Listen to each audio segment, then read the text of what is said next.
are looking at Gangneung Olympic Park as we welcome you to our continuing coverage, Day 6 of the 2017 World Para Ice Hockey Championships from Gangneung on the east coast of the Republic of Korea. Some phenomenal para ice hockey already played today, coming off a thrilling game between the host nation, Republic of Korea, and Italy. It went to a shootout, the Italians getting the win, and a big 2 points as we welcome you inside the Gangneung Hockey Center. It is our third and final matchup of the day. Germany taking on Sweden. Germany sitting in the 6th position in this tournament right now. Sweden in 7th. A lot on the line in this game, as if you finish in a top 6 spot, you will automatically at least have the opportunity to play for automatic entry into the 2018 Paralympic Games. Mike Kelly and Brent Pope with you. And for Sweden, still looking for their first win of the tournament. Germany right now sitting in that 6th spot. If they finish there, they will play in that 5th, 6th game, which the winner of which will be automatically qualified for the 2018 games. So a lot on the line for both countries. And for Sweden, this could be their final game of the tournament if they don't find a way to pick up points here. Well, it is their final game in the preliminary round, and of course, if they don't pick up points, then they won't be competing in the 5th, 6th game, which is at stake for both of these teams. The way the tournament is structured with the 7 teams, they've all had a day off. They've also had a natural separation after game day 4. Everybody had Easter Sunday off, and now we're in the business end of the tournament here in game day number 6. And the way things have gone for both of these nations so far, it's a do-or-die game. They must get the full maximum points in order to put themselves in a position to finish number 6. The thing about finishing 6th is it means you get the opportunity in that 5th, 6th classification game to compete for number 5. Number 5, as we say, automatic qualification through to the Paralympic Games. And of course, it means a higher placement here at World Championship level, which is of course what every single team wants to achieve when they first set out with their ambitions. Both of these teams knew it was going to be a long shot to potentially be in with an outside or try to get into that medal hunt. Republic of Korea have played so well. Italy have played so well, as we saw in the matinee affair here today at the Gangneung Hockey Center. And equally, Norway's always a very difficult obstacle to overcome. And we saw Norway take on United States in our earlier game, the first one today. So things pretty much playing out as they should. But it all comes down to 45 minutes for these two nations, and they're going to have to leave it all out there and not have any regrets as they look back on Gangneung here at these 2017 World Para Ice Hockey Championships. So yes, these two teams are at the bottom of the standings as it sits right now, but there is a lot on the line as we just talked about in this game, and Brent had an opportunity to catch up with the coaching staffs ahead of this one. We will hear our first interview right now. Coach, game day 6, but it's actually Sweden's last game today. Any lineup changes that we should be aware of ahead of this final one against Germany? Yeah, we have changed a little bit in our lineup. Is there any players that are missing that you wanted to mention? Yes, I have one player who is sick. Okay, and which player is that? It's Marcus Holm. Okay. So this is your make or break game here really for Sweden. A victory here today would give you an opportunity realistically to compete in another match tomorrow. How does Sweden feel about their chances today? We have a good feeling. We think we should fix this today. It's been, of course, a long tournament for Sweden, maybe some difficult score lines, but is there something about Germany that Sweden feels they can exploit today, something you can use to your advantage? It's been a tough game for us today, again. Not many players, and I have to go around about 8-9 players today, so it'd be tough. Germany is a good team. Germany, of course, looking for that victory as well. Do you think your energy is fatigue will be a factor for you today? We have a lot of energy today. We go all in today. We wish you the best of luck, and we thank you for your time, Coach. Thank you very much. And as you heard, I had to work hard to get that out of Jörgen Lundgren, that Marcus Holm wasn't going to be in the lineup today. And he's a man that holds his cards close to his chest. And Sweden knew, even when they played their game yesterday, they said, listen, it's really going to come down to one match. It's going to come down to game day 6 for us. And we are putting all of our cards out there. And in this case, Jörgen Lundgren keeping those close to his chest. He's going to let his team do the talking when they get out on the ice. Sweden with an opportunity to try to pick up some points here and again get into that 5-6 game for the Germans. They can send the Swedes packing with a victory here in this final game of our day 6 coverage. Brent, also a chance to catch up with German head coach Andreas Picorni. With coach Andreas Picorni, game day 6 and one more game for Germany tomorrow, but it's about playing Sweden here today. Any lineup changes ahead of this match? I think we don't think about tomorrow. We have a final today, and that's our big point, like for us and for Sweden. And yeah, today is like a final for us. So is there any roster changes? Anybody injured? Everybody's fully fit and ready to play today? I think everybody is playing. We lost one young defenseman. Really sorry for him, but we're still healthy, so we have nothing to change. I mean, was not ready yesterday, but I think today it's a final game, so I think we're ready for today. Germany has 1 point, currently sitting in 6th position, and Sweden in 7th position. A victory today all as much assures you a chance to play in a one-off game to qualify for the Pyeongchang Paralympics.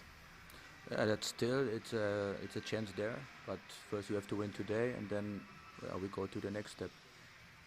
And finally, just maybe a comment about your experience as a team, things you've learned and gained from this World Pool A championship tournament.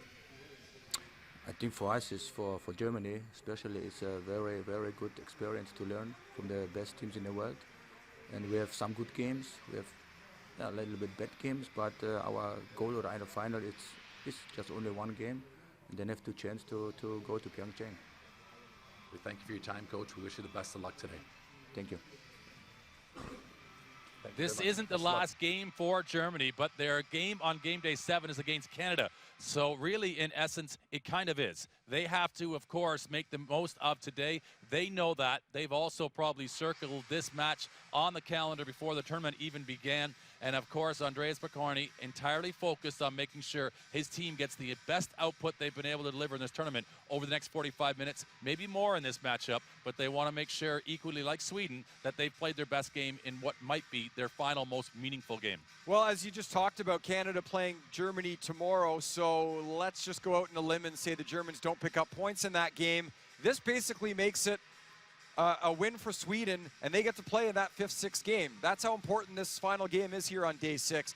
And when you look at the matchup between these two teams, it all starts in goal. Two of our favorite goalies to watch so far in this tournament. It is Simon Kunst, the goaltender for the German side. He's got an electric glove hand. He's made some big saves. There it is in warm-up. Simon Kunst. Seems like every save he makes in this tournament is with the glove hand. And for the Swedes, it's arguably my favorite athlete in this entire tournament. It is number 5, the 52-year-old Ulf Nilsson, the very laid-back Ulf Nilsson. Nothing seems to bother him. He's got the same disposition at all times, and he's been a great goaltender here for Sweden in this tournament. They've given up a ton of goals, but boy, it'd be a lot more if it wasn't for him.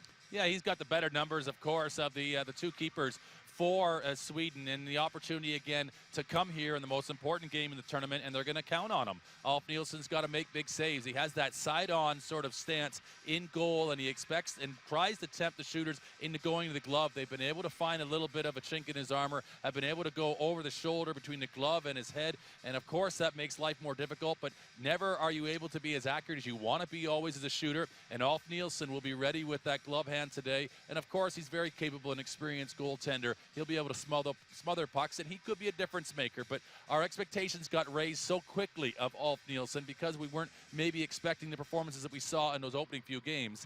This has to be the best game of the tournament for both of these goalies individually. And whichever one is the better of the two will probably lead their side to victory today. Sweden in their first game of the tournament, a very close matchup against Italy. It was a 2-1 game. They have the ability to potentially play a close game against Germany. We'll see if they can pick up points here. First period action coming up in just a moment from the Gangneung Hockey Center. It's Germany and Sweden on day 6.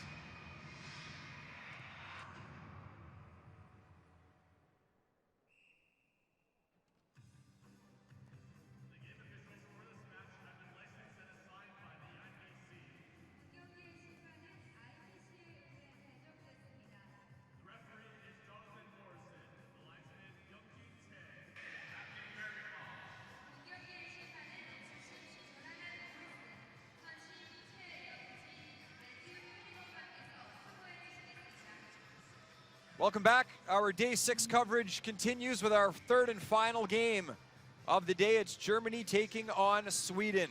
The officials for this game, Jonathan Morrison, the referee from the United States of America.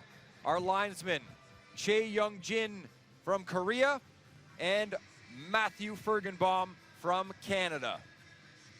Couple minutes until puck drop here. Both teams huddling in their respective creases. Ulf Nilsson looks about as calm as he has the entire tournament for Sweden. And for Germany, again, we've talked about it already at the top of the broadcast. Germany with 1 point so far in the tournament. If they pick up a victory here, they will definitely play at the very minimum in that 5-6 game. Norway right now with 5 points is ahead of them. Germany could still catch them, as these two teams will still play on the final day of the tournament as we take a look at Sweden's roster. And other than Ulf Nilsson, who do you have an eye on today, Brent? Perkas Berry has to have his best game, number 8 up front. Nicholas Ingvarsson equally number 3 on the blue line. Ingvarsson was up front earlier in the tournament, has been moved back to the blue line in order to help with some further strength back there. They don't have the services of Holm, Marcus Holm, number 21 out there. He had an assist in the tournament, and goals have been hard to come by. There's just been a couple of goals for Sweden in this tournament. One from Rasmus Lundgren. He's also a player to watch as we look at Nilsson. Nilsson's stats in his tournament is 7.30 goals against average and 77.62 on the save percentage. As we look across at Germany, and Simon Kunst in goal. Great numbers for Kunst. 2.90 is his goals against average, 86.15. Of course, maybe not stellar save percentage, but considering the volume of shots he's had on him, he certainly has had some good numbers to back up what we have seen as very good play in live play as we've watched him. Jörgen Lundgren, the head coach of Sweden, shaking hands with the officials before this game. He's always got a pretty calm disposition as well. And he's a great interview. He says what's on his mind, unless you're trying to find out who's in the lineup, then he'll make you work for it. But you did a good job of that, Brent, getting that one out of him. Number 21, Marcus Holm, 6-time Paralympian, playing in his 4th World Championship, out of the lineup, feeling a little bit ill. Andreas Pokorny, the head coach for Germany, has his team ready to play here today. So Germany with ideas of potentially chasing down Norway. It's looking more and more, and it's not set in stone yet, but certainly looking more and more like Germany and Norway potentially playing in that 5-6 game. That is unless Ulf Nilsson has something to say about it. Here's Sweden an opportunity to really help their cause if they can pick up a victory and a full 3 points, but they'll have to beat this guy who's been so good in this tournament, Simon Kunst. Goaltenders are showmen. Make no mistake of it. You don't make glove saves with the drama for the highlight reel looks and for your friends to enjoy wherever they're watching. And they will want to play one against one to be better than the other. Of course they will. Pride is at stake here. Their whole country's opportunity to compete at another Paralympic Games is at stake. You bet your bottom dollar both of these goalies are going to bring their A game today. The referee, Jonathan Morrison, making sure both goaltenders are set. They are. It will be Peter Ojala at center for Sweden, and Bas Disfeld, the captain of the German squad, as we are underway, period number 1, our final game of day 6. So it's all relative how these two teams, of course, are going to try to execute against each other. Ingvarsson, as we see, he's back on the blue line, and I don't expect it at any point to really get like a track meet, like we might say, where basically teams are up and down the length of the ice. I think they're going to play sturdy, dependable, solid hockey and wait for the opposition to make a mistake. And this is a good forecheck coming in here from Christian Hedberg as he tries to apply the pressure, but Stumpa able just to avoid that initial forecheck and just gets it out in the neutral zone. So I don't think necessarily what we're anticipating here today, Mike, is that it's going to be a whole lot of pinpoint placement and fantastic scoring. I think it really is just going to be a battle of attrition here. It certainly won't be the most finesse game that we've seen in the tournament, but that doesn't mean it can't be an exciting game, as these are two relatively evenly matched teams. Ingvarsson, as we mentioned, came into the tournament prototypical defenseman, but from game 1 he was up playing forward, and they've got him on the back end now. Might as well put a 65 on his back, because I think he'll be a lot more like his countryman Erik Karlsson in this game. He'll be wherever the puck is, as we have our first of what could be multiple icings in this hockey game. Either team, whenever they feel hemmed in their own zone, will be happy just to get the puck out and get a face-off so they don't get caught skating around too much and chasing the puck. Probably a good decision to put Ingvarsson back there, not only to help in front of Ulf Nielsen, but I think he gets more puck time and can create things defensively and create some offensive shape. There's a good chance here, right off the draw, as Segraf gets a shot in for Germany, and that's the problem, is Sweden can't break away and necessarily create the odd man rush. So why not just create a little bit more shape and move that puck around, let it do the work, as it's now out into the neutral zone. And a little bit of a different look. We're looking at Radler. I haven't seen a lot of Radler, but he's got an assist in this tournament so far. And Ingvarsson took that face-off for Sweden, so who knows where he's going to play in this game. I'd expect to see him pretty much everywhere other than strapping on the pads. A little bit of forward, a little bit of defense. He's by far the best skater on the Swedish team. He's got the puck now, and he makes a nice pass here. Look for Ingvarsson everywhere on the ice. It's thoughtful play from Sweden as they make their way through the neutral zone, and then Herring just kind of slaps this one down, and both these teams are just trading it back and forth. And I'm sure it's not what they want to be doing as far as icing the puck, but I think sometimes just as they sense danger and not wanting to have either team encroach in on their own goal, I think they just think that's the sensible play sometimes in order just to release it, get away from trouble. And they're probably just as happy with a structured face-off 5-on-5 where they can match up again and everybody can get their assignments and make sure that everybody understands what the responsibilities are from a face-off. Well, if you've iced the puck, it means that it's not in the back of your net, and that's good news for both these teams, who, as we mentioned, sit 6th and 7th in the standings. The Germans have allowed 18 goals, and the Swedes have allowed 38 in 5 games. So when you talk about how can they make sure that they limit the opportunities, obviously if you can dump it out into the neutral ice, that's your best bet, but next to that, just get it down. If it has to be an icing, so be it. So the Germans have an opportunity here as Herring with the puck. It's a great play from Radler as he just kind of does the toe drag pass across to Herring. Herring goes with a backhand and tries to just fling it into an open area. Maybe Radler was going to get onto it, but notice Radler so far in this game for Germany on the puck and having a little bit of a presence like Rosa did for Italy so far as trying to set the table for this German team as they come forward. And going back, we don't notice maybe Lundgren, and here he is in the puck, number 11 for Sweden, but he gets a lion's share of the ice time for Sweden, and you don't notice that until you look in the actual stat sheet at the end of the period. But that's often a good sign if you don't notice a defenseman, he's not making mistakes. If you don't notice a defenseman on a team that's given up 38 goals in 5 games, then that is definitely a good thing. Lundgren's got a goal for the Swedes. They have 2 in the tournament, and again, Sweden very much a developing nation in para ice hockey. It's good to have them here at the World Championship. We've heard Jörgen Lundgren, the head coach, talking about how he plays with a bit of a shorter bench because he's only really comfortable with about 9 or so players playing at this level. And for Sweden, it's great experience for them to play against all these other hockey nations as they continue to try to develop that program. A little bit fortunate, Sweden, not to have been called for a player on the ice, or too many players on the ice, rather, as those benches, and not really until got down to that ice level, you see that it's full ice in those benches. It's here comes Perkas Berry. I think he's been hooked. Oh, they really got away with one there, did Cooley Lowenstein, not to have been penalized for maybe an interference there on Perkas Berry as he kind of hooked his right arm. Absolutely. I am very surprised there wasn't a penalty on that play as Kasperi's spare arm, he was trying to propel himself forward, and he would have had a great look at the net. And I think the German side definitely fortunate that there wasn't a 2-minute call there. They'll try to advance it in. It gets broken up. It falls favorably for Herring, and Herring has a goal in his tournament for Germany.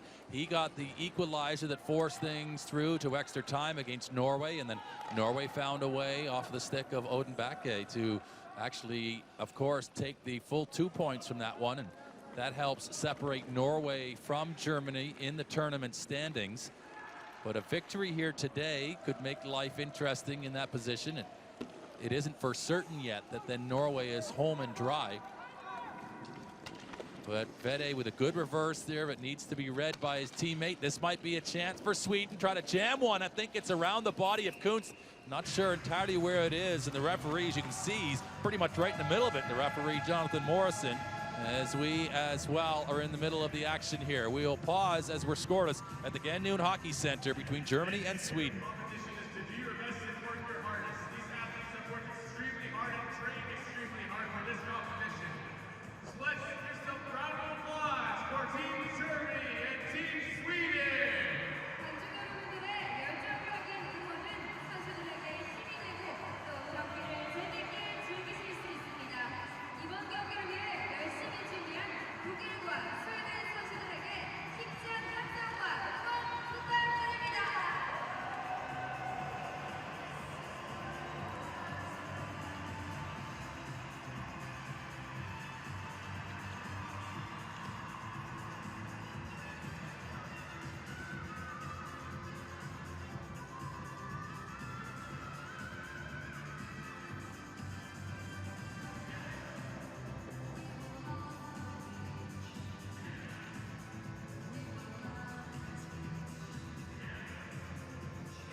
Welcome back. 0-0 the score between Germany and Sweden.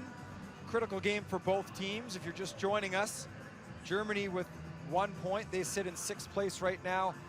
And the Swedes with 0 points, as we've got, looks like a bit of an equipment issue here. The German goaltender, Simon Kuntz, as they get him all squared away.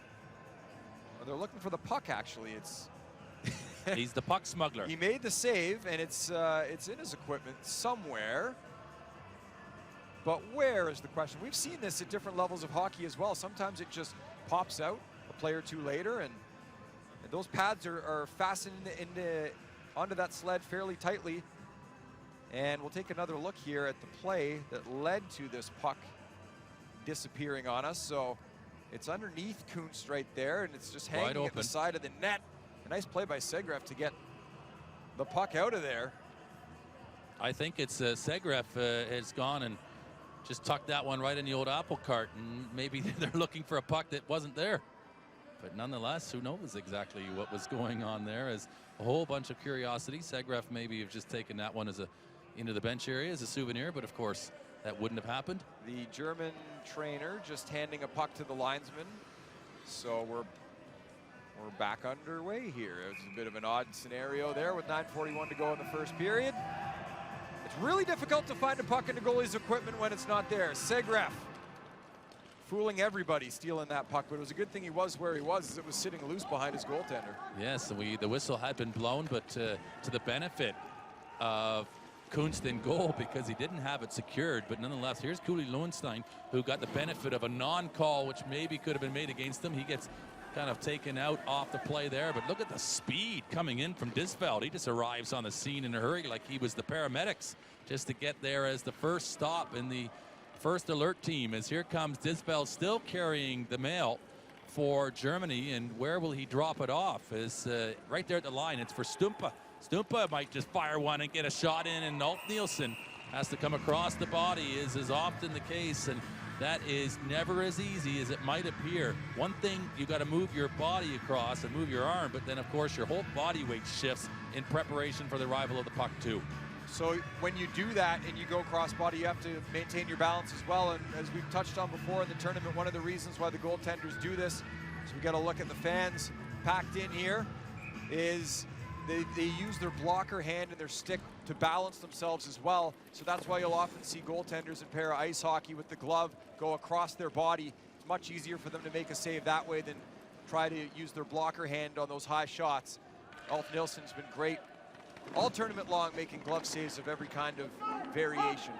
I think it's fair to say, for people who are new to para ice hockey, sometimes you might be under the misconception that the goaltender is actually just sat there on a sled and he's just pushing himself around on the bottom of his seat. No, of course he's on skate blades as well, so he is entirely having to balance himself and have core strength in which to keep upright and alert and active and responsive. And so never as easy as it may appear with just the hands upright trying to make those glove saves. I think that's where the vigorous training that Ulf Nielsen goes through definitely comes into play.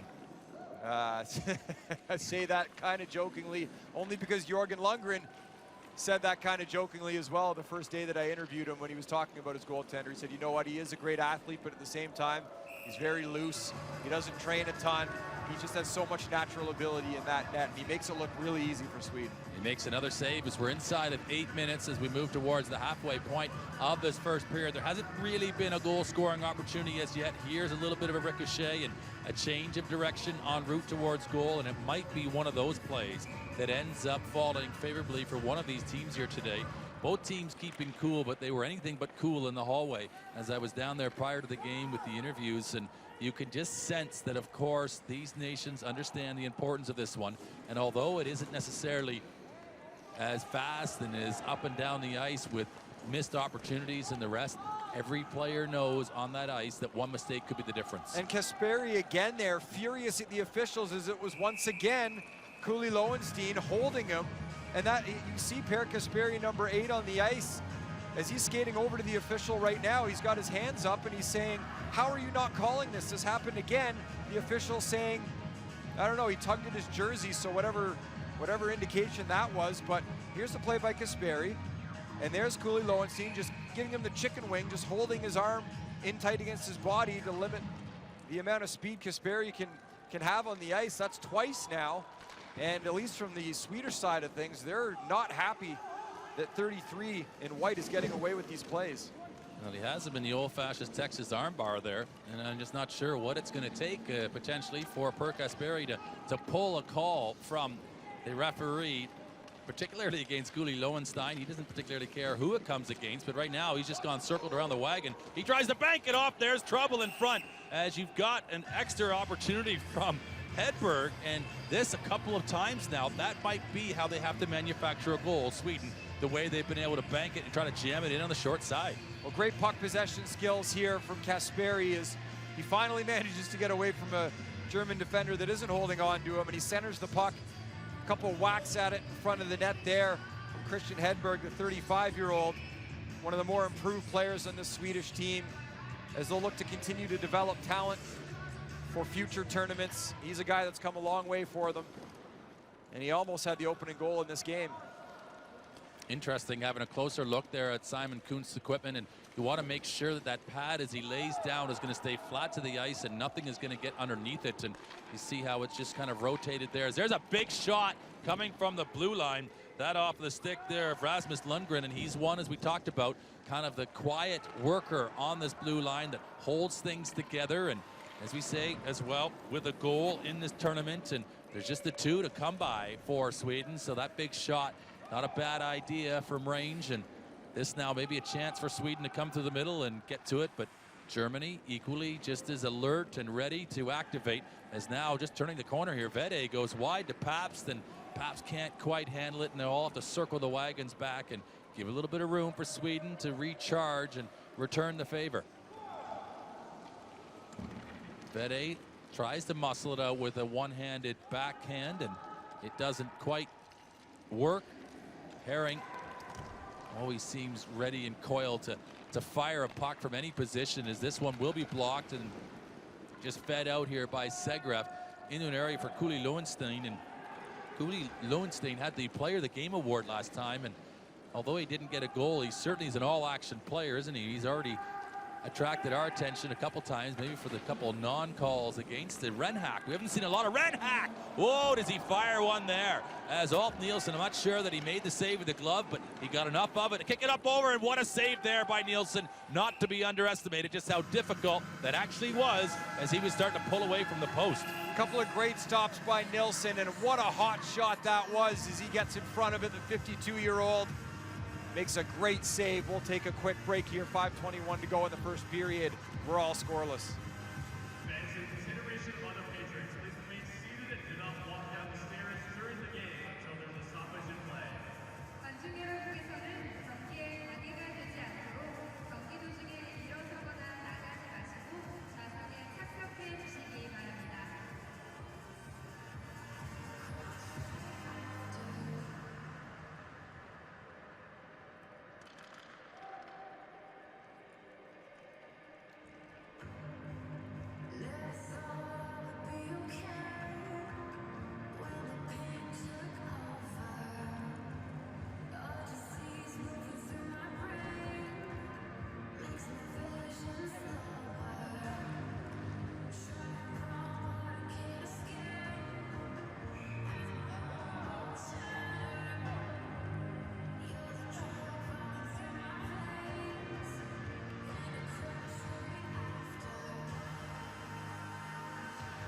Back inside the Gangneung Hockey Center, it is Germany-Sweden.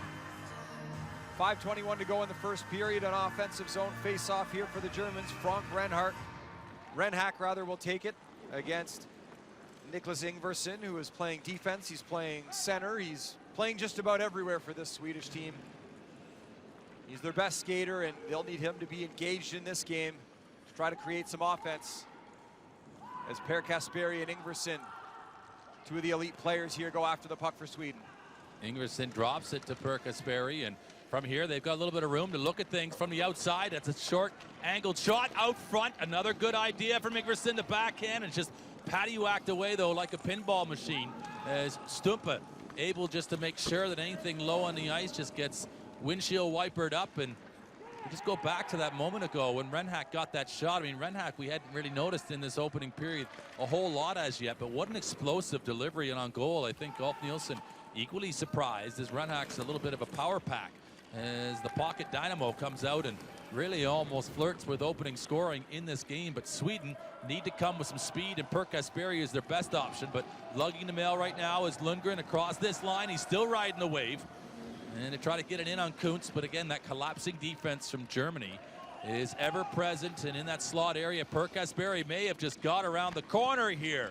And again, you're seeing these tight angled shots from the goal line as they flirt with trying to see if they can't catch Kuntz out at just the wrong angle at the right time. This is really encouraging play by Sweden as they're getting some of their best looks of the tournament in this game. And we talked about this is a game that they're certainly capable of being competitive in and certainly capable of winning as well if they can convert on some of these opportunities. Not a lot's gone right for them. You could argue they had the toughest draw of any team in this tournament. They played very difficult teams right off the bat. Italy, Canada, the United States.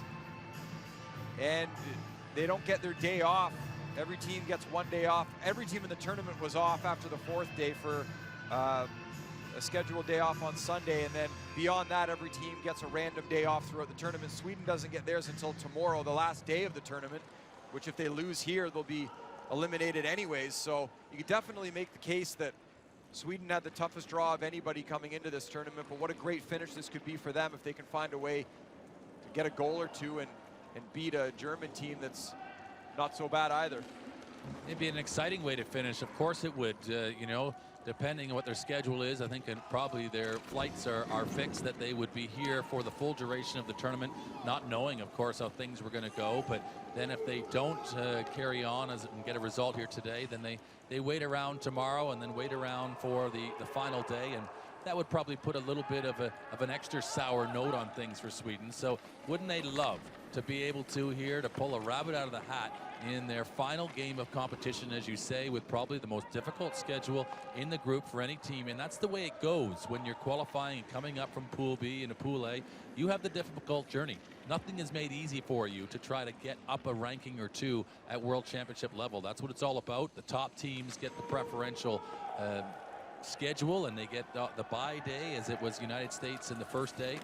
And then, of course, now Canada gets that bye day or the rest day after playing against the United States. So depending on how you want to look at it, there's always a different way depending on your perspective. But Sweden have it all to play for here, and they're right in tough with now coming down to 2 minutes to go in this opening period.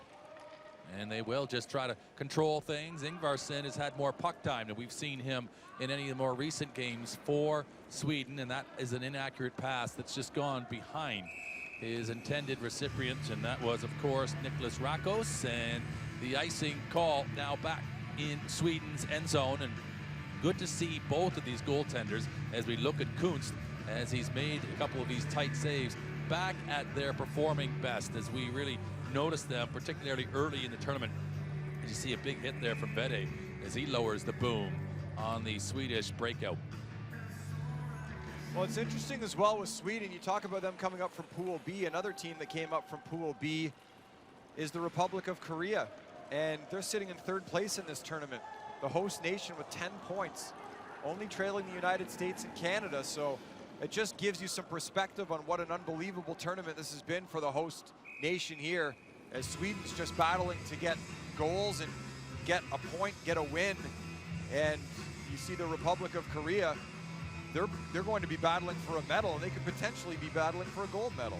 They could be if they come up with what would be seen as a miracle on ice if they were to beat the Americans here at home in a home story. And of course, the Americans have their own little bit in the sport of ice hockey of history in 1980 in Lake Placid, where nobody picked that they were going to beat the Big Red Machine in the mighty USSR.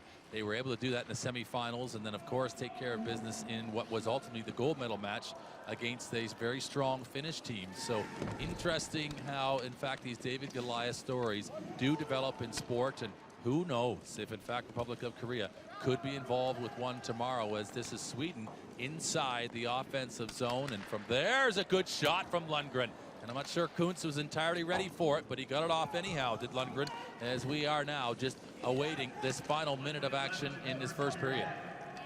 Well, you talk about David versus Goliath, and the thing to always remember with that is that David won.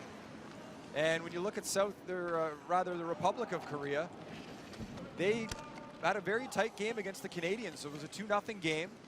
And if you look at the Canadians and Americans as being relatively equal, then there's every bit of reason to believe that in a game on the final day of the tournament where the Americans have already locked up top spot, they don't have a ton to play for, they're playing for gold anyways, maybe you catch them on an off day, and certainly crazier things have happened. So it'll be interesting to see what the Republic of Korea can do. As for this game right here, we've seen a couple opportunities at both ends, and Sweden really the best effort I've seen from them since their opening game against Italy.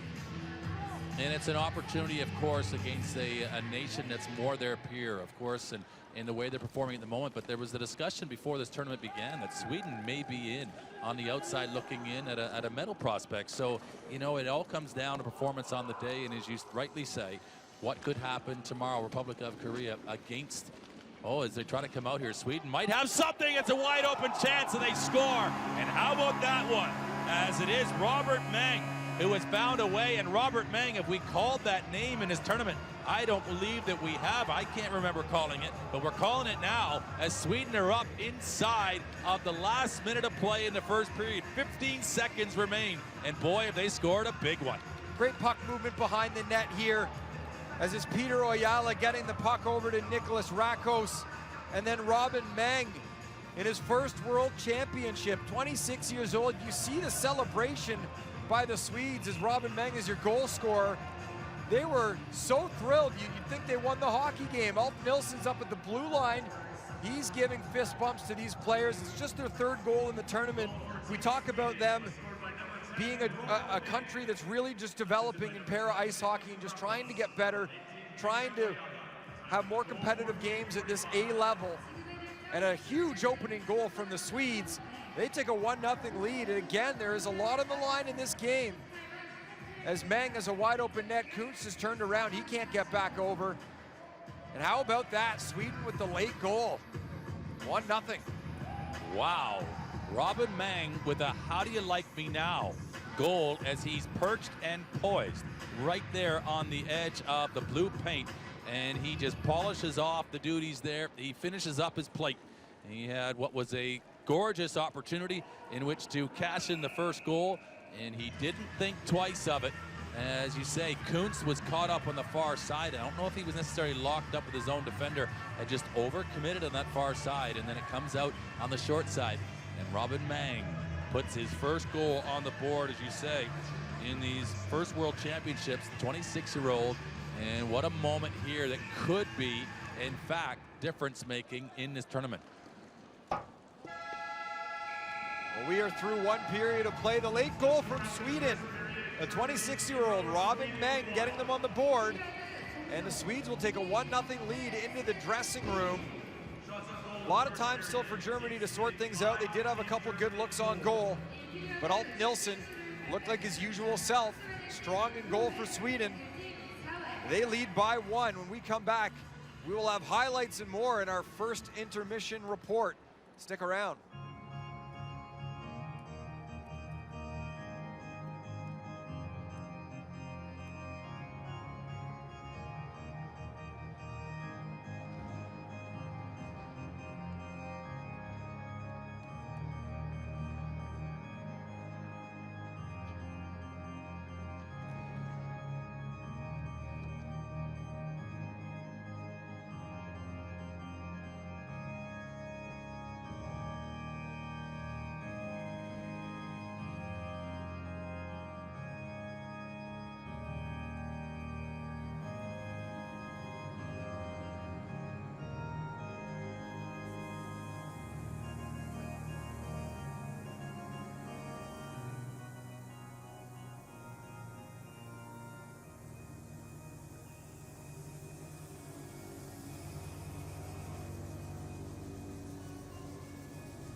Back inside the Gangneung Hockey Center, it is 1-0 Sweden after one period of play. Enjoying a lead in this tournament. Mike Kelly and Brent Pope with you. And after 15 minutes of play, we saw a couple of good opportunities at both ends of the ice, but it's Robin Meng. We'll take a look at the highlights from our first period action. Robin Meng getting the Swedes on the board, and you called it when the play happened live. We haven't called his name much in this tournament, but there has to be more balanced scoring for the Swedes to want to have some success. They can't solely rely on Per Kasperi and Niklas Ingvarsson, and Alf Nilsson was up to the task as well in the first period. Yeah, he was back to his comfortable self, and so was Simon Kunst in goal, but Sweden were asking more questions. From these tight angles, it's Per Kasperi, who, as we said, probably got a little disappointed that he didn't have a penalty called against him.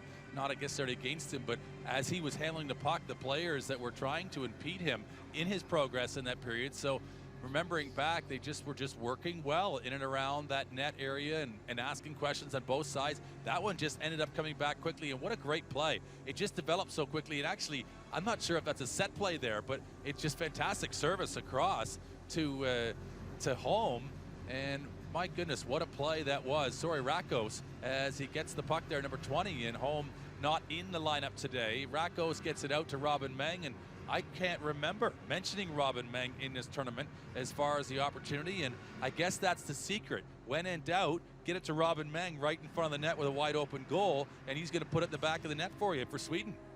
1-0 the Swedes. They have to like the situation they're in. Again, Germany right now with 1 point in the tournament. They're in 6th place. The Swedes have failed to record a point so far in the tournament, so they have an opportunity to try to leapfrog Germany. Germany has to play Canada tomorrow, so if that ends up being a no-point game for Germany, this could be huge for Sweden, where they may be in a position to play for an automatic qualification to the 2018 Paralympic Games. Our look at the game statistics after 15 minutes of play. It is Sweden with 5 shots on goal to Germany's 4. They're winning a majority of the draws, and they've got the 1 goal on the board. So a very encouraging period from Sweden, and Jörgen Lundgren has to like it. Oh, of course he does. I mean, 4-1 possession off the faceoffs, that's a pretty key stat. What it means is that your team is in good shape defensively, offensively, hopefully being able to anticipate wherever the puck is going and being able to create positive play, whether it's initiating. We saw more from Sweden. Maybe not a whole lot of shots there. They're very, it's negligible as to who really had the advantage. I think 5-4, but it's about those questions being asked. The puck, that pass that went across to Rakos, out to Meng, that went off the back of the net. And I don't know if that's a design play or not, but tell me that wasn't clever, because it moved Kuntz from one side of the net to the other and then created the wide open goal. And so Sweden, whether by luck or by design, it doesn't matter. They have the 1 goal on the board, and that's a driving seat position for them in relation to where they have been throughout the entirety of this tournament. Hey, you ask any of the Swedish players, they'll tell you that was a set play. They drew that one up, and why not? Looked really good, and Robin Meng getting the Swedes on the board. So it is 1-0. We have lots more still to get to in our first intermission report when we come back at the Gangneung Hockey Center. 1-0 Sweden after 15 minutes of play.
Back inside the Gangneung Hockey Center, it is 1-0 Sweden after 15 minutes of play. And we saw the Swedes, a lot of puck possession in that period. We haven't seen that from them so far in this tournament, but they did a good job to control the pace of the play for long stretches there, get some good offensive zone attacking time as well. Other than that, what did you see in the first period that you liked? Well, it was all about puck possession. I think neither team was able to really attract or go across the offensive blue line with a whole lot of speed, but when they did have the puck, I mean, it is a tight game. There isn't a whole lot really to be decided within it. Ingvarsson, I think, on the blue line is more effective for Sweden, particularly in a matchup where they are in relation with a team that's of their standing, of their quality in the world. Sweden, it is a much more positive game, and there's a team that knew that when they played their last game, they pretty much kind of accepted that, hey, we're going to just look past this game, take our lumps in this one, and then we're going to find a way to move on from here in what's the most important game, which is this Germany game. And then Robin Meng, we haven't called his name, I can assure you of that. So, I mean, it's incredible. And Meng says, do you like apples? How do you like them apples? As he puts it right in the back of the net in a wide open goal. And it's just kind of incredible that Sweden can pull that out of when they need it desperately. A new player who has been in the lineup, of course, but hasn't been utilized or hasn't certainly been one that has been counted on to produce the goods, and he gets a goal. And you need that in a game like this. You need a difference maker, and you need a contribution from somewhere you weren't expecting. If you're going to use the Goodwill Hunting line, you got to do the Boston accent. Well, I have to work on that. I'm not good at accents either. We talk a lot about Sweden and the great job they've done in that period, again, just because they've been outplayed for so many long stretches in this tournament. But Germany's right in this game as well. I mean, they had a couple of good looks on Ulf Nilsson, the Swedish goaltender, and they're only one shot away from tying it. We saw a couple good scoring opportunities from the German side as well, so they're certainly more than capable of connecting on some opportunities, and we'll see if they can find a way to do that to start the second period. That is what's coming up next here from the Gangneung Hockey Center. We are moments away from period number 2. Please join us in just a couple. It's 1-0 Sweden.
We are just about set for period number 2. 1-0 Sweden on the board. Good to have some offense as both teams coming into this game averaging less than 1 goal per game in this tournament. And very interesting to see the deployment by both coaches after 15 minutes rather of play in the first period. You look at the German side, very even all across the board. They've got 1, 2, 3, 4, 5, 6, 7, 8, 9, 10 players with basically the same ice time. The lowest ice time was Udo Segref playing 6:19, and the highest was Bas Disfeld playing 7:49. And when you look at the Swedish side, they really only played 8 guys 9 technically, but the 9th had 41 seconds. And there were some minute munchers in that top 8 for Sweden, Brent. Wow, Peter Ojala, the captain, 13 minutes and 54. That means a $1.06 that he has off the ice in that first period. And of course, Ingvarsson, you know, it's that debate, isn't it? Because he had him up front here. You see this decision being made in a tournament like this and in the sport of para ice hockey as to where do you utilize your best player? Where are they going to be most effective? You want to generate offense, but sometimes if you haven't got the speed and that game-breaking speed to get the odd man rush and to go in the break and transition, you think to yourself, well, is that player best utilized being controlled potentially with their speed game by the other team's good defense, and that matches up against them? Well, maybe we might have a better situation with him on the puck, making good decisions coming out of their own zone, and that's what the decision has been made by Lundgren, and that's how he's utilized Ingvarsson in the course of the last couple of games, and I think it's a better decision. But look at Lundgren as well, 10 minutes and 26 seconds, number 11 on the blue line, and we give all that credit to Ingvarsson. How about Lundgren and Ojala? I mean, unbelievable minutes for Sweden in that opening period. He played 13:54. He only took 4 shifts. His average shift length is 3.5 minutes. Wow. He's in good shape. He might be on a different training program than the goaltender Nilsson. I guess if he's playing 3.5 minute shifts, that is very impressive. There's no doubt coming into this thing that Sweden does not have the same depth that the German team does, or any other team in this tournament, really. So they, with Holm out of the lineup as well, Marcus Holm not able to play here today, depending on 8 players to do it for them, and that's why you see the really, really heavy minutes for their top few guys. It'll be interesting to see if they can sustain that throughout the rest of the game, or whether or not they'll get tired. We get set to drop the puck on period number 2.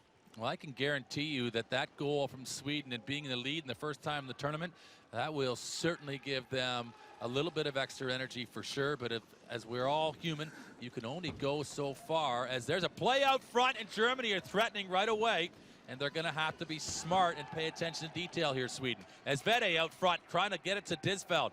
Disfeld looked as though he was on, and again the ice a little bit sticky with that extra little bit of water on top of it. And as the spring continues to develop in this part of the world, of course the temperature is getting more mild, and this one will just make its way around the far side. Perkasberry, you would think that Perkasberry had so much ice time, but there was their captain, Ojala, who number 18 with all of those minutes, and he really almost went unnoticed in that opening, but he was involved. I think he makes the play across as we look officially at the scoring. It's Ojala makes the play across to Rakos, out to Meng on the goal that they do score, as Kuli Lowenstein is out there, and that's always a dangerous play because that puck can equally go up in that little triangle between the body and the arm if it goes and pops up over that stick blade. Easy shot there for Nilsson to handle, but always a good idea to throw it at the net. See if you can generate a rebound opportunity. Germany, we talked about Sweden only scoring twice in the tournament. The Germans have only scored twice as well, so these are 2 teams that have struggled to create offense, but as we've touched on, more of an even matchup here against each other, and that's why we're going to see a closer game and certainly an exciting game. It was Lundgren trying to pull that one into his control and make a good positive play with it. And is there a penalty coming against? Interference. Germany had the puck at the time, so we can only assume it's going to be a German penalty, but let's just await to see the official call. And the indication is an interference, and yes, Bernard Herring is coming across to serve it. So a power play for Sweden, and could you imagine Sweden taking advantage of a chance here and doubling their scoreline? That would be great for this Swedish team. They can get out to a 2-0 lead. Again, we talk about both teams being offensively challenged, so you don't know how many goals you'll see in this game. On the flip side of it, they've struggled defensively, both teams, so you know you could see a lot of goals, but at the same time, a 2-0 lead for either team, if they were able to get it in a hockey game like this one, that could be huge for them.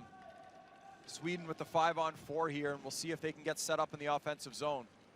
Good little screen here for Ingvarsson to come around, and so as a defenseman, he comes forward and initiates it to the far side to Perkasberry, and he lets it go right to Ojala. Ojala just patiently just doing his business as the captain, leading from the front, and leading via action. It's down between Perka-Sperry and Lundgren on that far side. And Lundgren gets a good shot, and Kunst goes a little bit tipsy over the back as he makes the glove save, and just goes to show you those balance points that they have to maintain when they're making those saves and concentrating on that puck arriving right into their glove. Nicholas Rakos in front of the net as well, trying to set up a screen play. He has to duck to get out of it, and he's all over a potential rebound, but Simon Kunst says there will be no loose change here as he makes the glove save and covers up. They do well, Sweden, to win back. It looked for a second as though Germany was going to break this play up, and Ingvarsson just intercepts that possibility, gets it to Lundgren, down to Perka-Sperry. And from there, this is where they get to be dangerous. The offload, they really look very confident, Sweden, in their build-up on this power play as Vede goes back, and you expect him to find an angle, but he finds an angle right onto a Swedish stick again. And down again, it's Lundgren, who had all of that ice time as well as Ojala, but this is a little bit careless from Sweden. They did so well, they moved it around, but ultimately they want that shot in on goal to be threatening. Simon Kunst again, and as we say, a second goal could very much be a breaking of the back for Germany. But this, in the dying seconds of this power play, still going strong, is Perka-Sperry. Vede will rifle one down. He rips it off the dasher, and he gets a pretty good carom all the way down the length of the ice, and that pretty much should see off this power play opportunity for Sweden. So, Rakos lost his stick in the offensive zone earlier. He was past a stick by the trainers. The Swedes attacking here. Here's Ingvarsson with a shot just wide. That one was labeled for the top corner. Another great opportunity for the Swedes. So we're back to full strength. Herring going through the middle, but Ingvarsson in and out like a fiddler's elbow as he almost just weaves one into the top right corner. And here comes Ojala trying to get to that puck, but I thought Ingvarsson was going to let her loose with the right hand. He elects to come back inside with the left, and he gets enough pace on it that you would have thought if he was accurate, he had a chance there to, of course, double the scoreline for Sweden. Delayed offside here against Germany. They don't clear themselves out of the zone nearly in time for the linesman's liking, so it will be called for an intentional offside. We'll take another look at the chance here by Sweden. Ingvarsson, he had that top corner labeled. Kunst had the glove there as well. Not sure if he would have stopped it or not as it sails just wide. The fans enjoying the action so far between these two countries.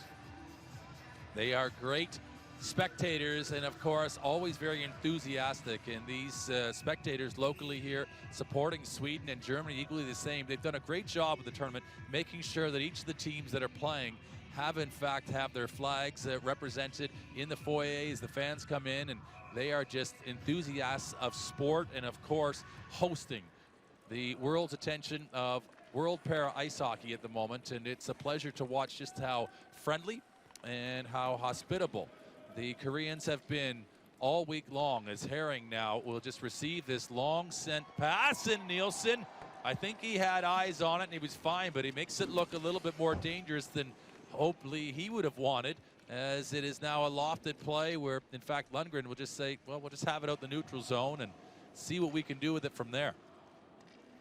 Nice blocker save.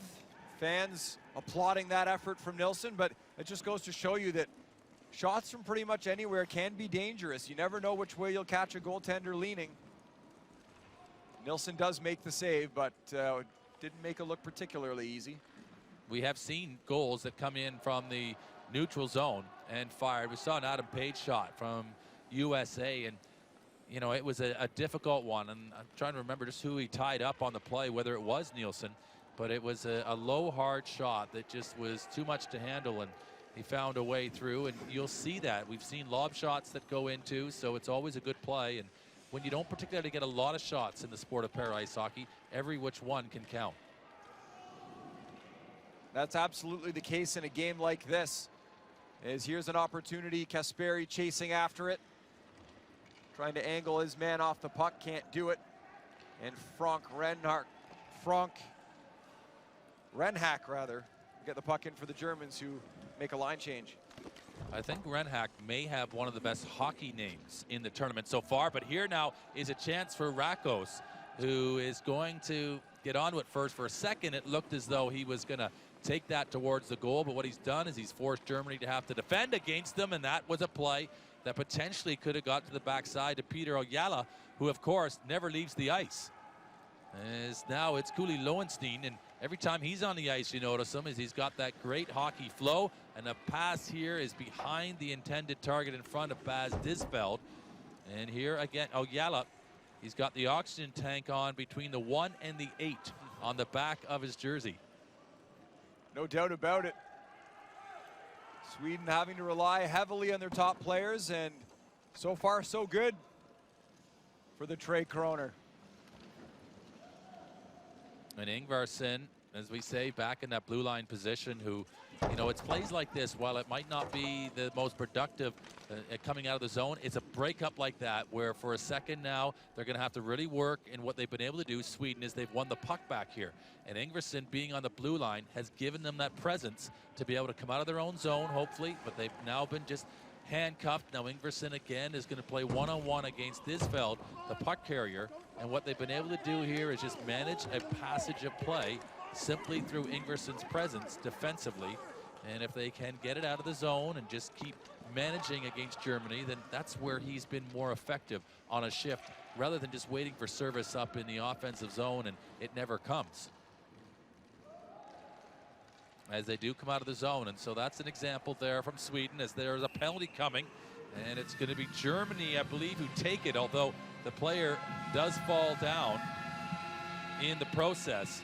So an opportunity here. It's Christian Pills seems to be making his way across the box, and Sweden are going to have a power play when we come back. They have a 1-0 lead.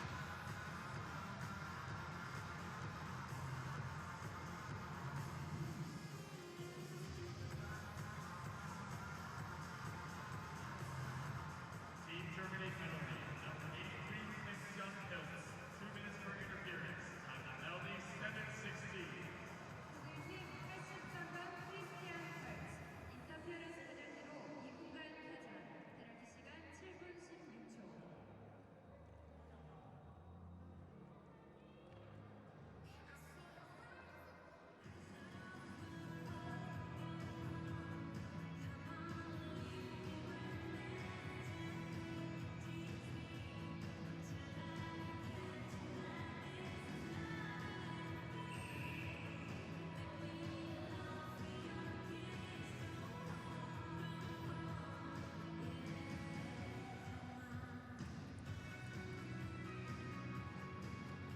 We are back inside the Gangneung Hockey Center. 7:44 to go in period number 2.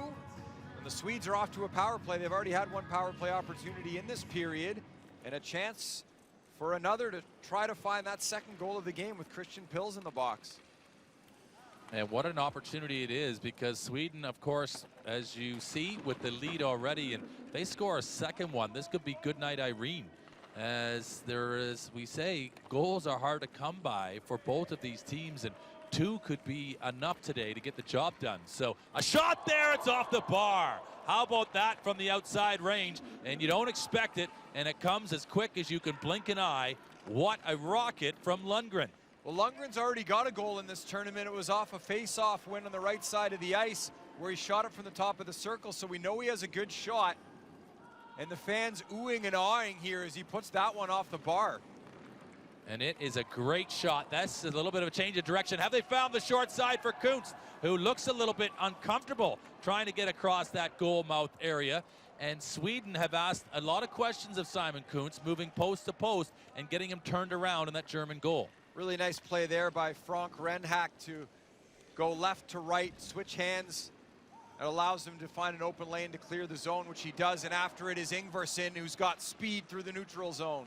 He lays it off here for Rakos. Rakos ends up taking his man out in the process as Stumpa tries to get to him. They'll keep it in Sweden, and Lundgren, as you just saw, just uncork one from a low position just off the holster, and he just fires. He's got himself a 6-gun shooter. As who's going to come up with it here? It's Simon Kuntz who's going to smother that as quick as he can find it. And Kuntz, I'm not sure that he saw it, and I'm not even sure if he did, whether or not he was going to be able to deny this shot. That one's right off the pipe. Kuntz picked it up late as he was screened again in front of the net. The Swedish players have done a good job of getting traffic in front of Kuntz to take away his eyes on a lot of these shots, and that was a phenomenal opportunity as the Swedes continue to press. As I mentioned, this is the best hockey they've played since that game against the Italians. They were in tough against some opponents, some countries that are significantly more developed than they are at this point, where they did all that they could, but this is a great show of confidence by this Swedish team. Once they got that first goal, you've just seen the pace they've been able to play with here, and they're feeling like they can absolutely get another one.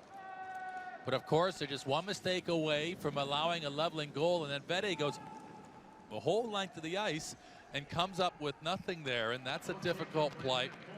Those moments are just little things that can go on in a hockey game. If you work so hard, you're going to want to keep possession of it, and of course try to impress yourself upon this defense, and this is just whipped down the length of the ice by Vede as he just shows a little bit of maybe frustration with how things have gone. They were on that penalty kill. Now of course we're back to 5-on-5, and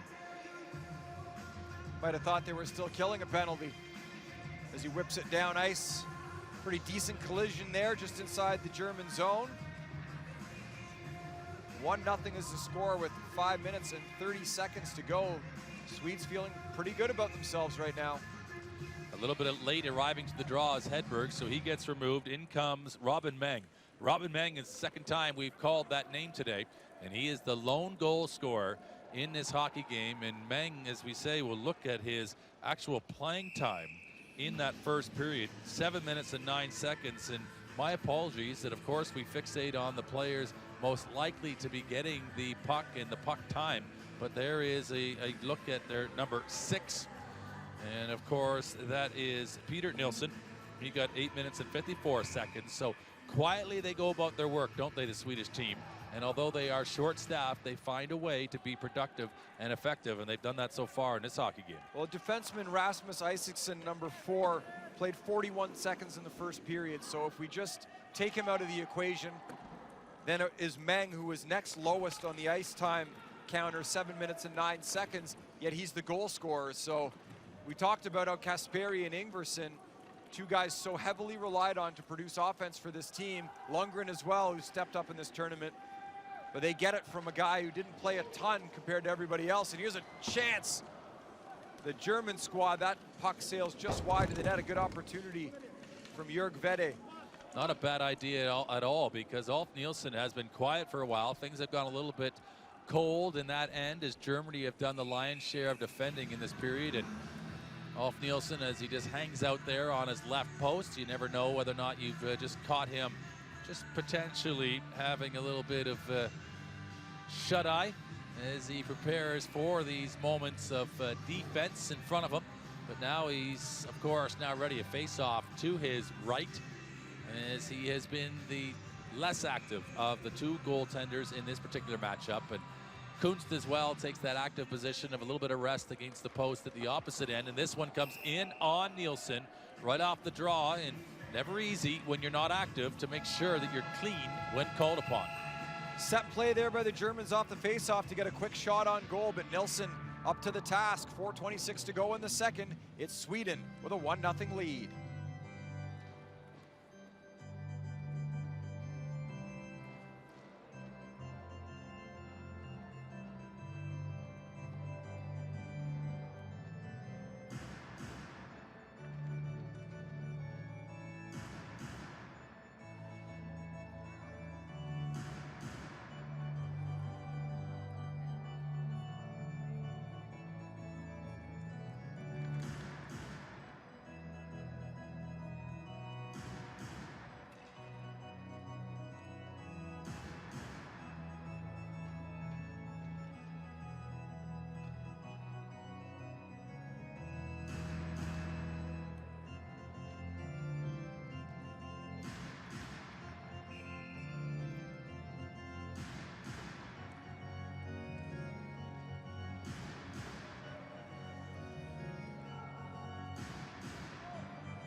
The in-arena entertainment getting the fans all fired up here at the Gangneung Hockey Center. The Swedes with a 1-0 lead, an offensive zone draw for the German side. It will be Bernhard Herring taking the draw for Germany, the 25-year-old. Bit of a scrambled draw there against Rakos as Sweden now with the puck in the neutral zone. And there's Oyala, tries to make a wide side play. This has worked out well. They might be in a good position here. Sweden with a shot. And Kuntz takes it in the body, and he has to collapse down to make sure he's got entire control of it. And a little bit of Bon Jovi rings out inside the arena, gets the crowd activated and involved as we have a look back at this replay. Activated and involved, that definitely describes Ingvarsson as he shoots it right at the head of Simon Kuntz. He's able to keep the puck in front of him, makes a nice save. The Germans will facilitate a line change here. Is very important for Simon Kuntz in this part of the game to keep this a one-goal game and give his team an opportunity to square things up here at some point. Well taken by Germany if they can go. You get a sense that that near side was being made available to Vede and just awaiting. He wanted to maybe cut back against Lundgren. Lundgren gives him a pretty good smack there with his stick on the open hand. And, you know, it was a game there of cat and mouse as the one side of angling your player to the boards rather than allowing him to cut back to the middle of the ice. As it goes on in behind the goal right there. And now, where will it come up with? This is a good battle, and Lundgren just plays a very dependable brand of para ice hockey for the Swedish side. And then Oyala, well, he's just the anchor, isn't he? He's always up the middle for Sweden. Pills goes back, and Kuli Lowenstein just gets himself into a side-winding position, and Per Kasperi, he might just dip and dangle into a backside position. Hedberg a shot. It's a low rider. Is it a backdoor play, though? As there, Ingvarsson comes in, and he gets squeezed out by the German defense. And that bounce, as we've seen, that led to the opening goal, the only goal in the game so far. We often see how it works off the end boards, and in that situation, off the back of the net, how tricky it can be and so unpredictable to be able to defend.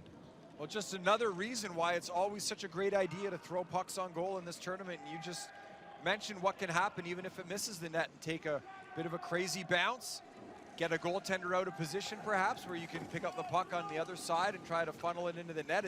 Here's an opportunity for the Germans to funnel it into the net. Unable to get a stick on it in front is Kuli Lowenstein, and covering that puck up is Alt Nilsson, never present in the Swedish goal. It is always a great play as we look back here at Stumpe. He And just Oyala rifled the puck off Oyala's head. Yep. You see in basketball sometimes when a player will throw it off a opposing player and have it go out of bounds so they can maintain possession. He just passed it to himself off Oyala's head. But getting that puck to the net is always dangerous, and particularly how you get these goaltenders turned around is always a tricky one too. As there's a shot that just goes past the post, and I bet you that was closer than we maybe thought initially there as we responded to it, as this is now a wide side play. And here comes Robin Meng, the goal scorer, Supremo for Sweden, who has his lone goal of this tournament in these World Championships as a 26-year-old.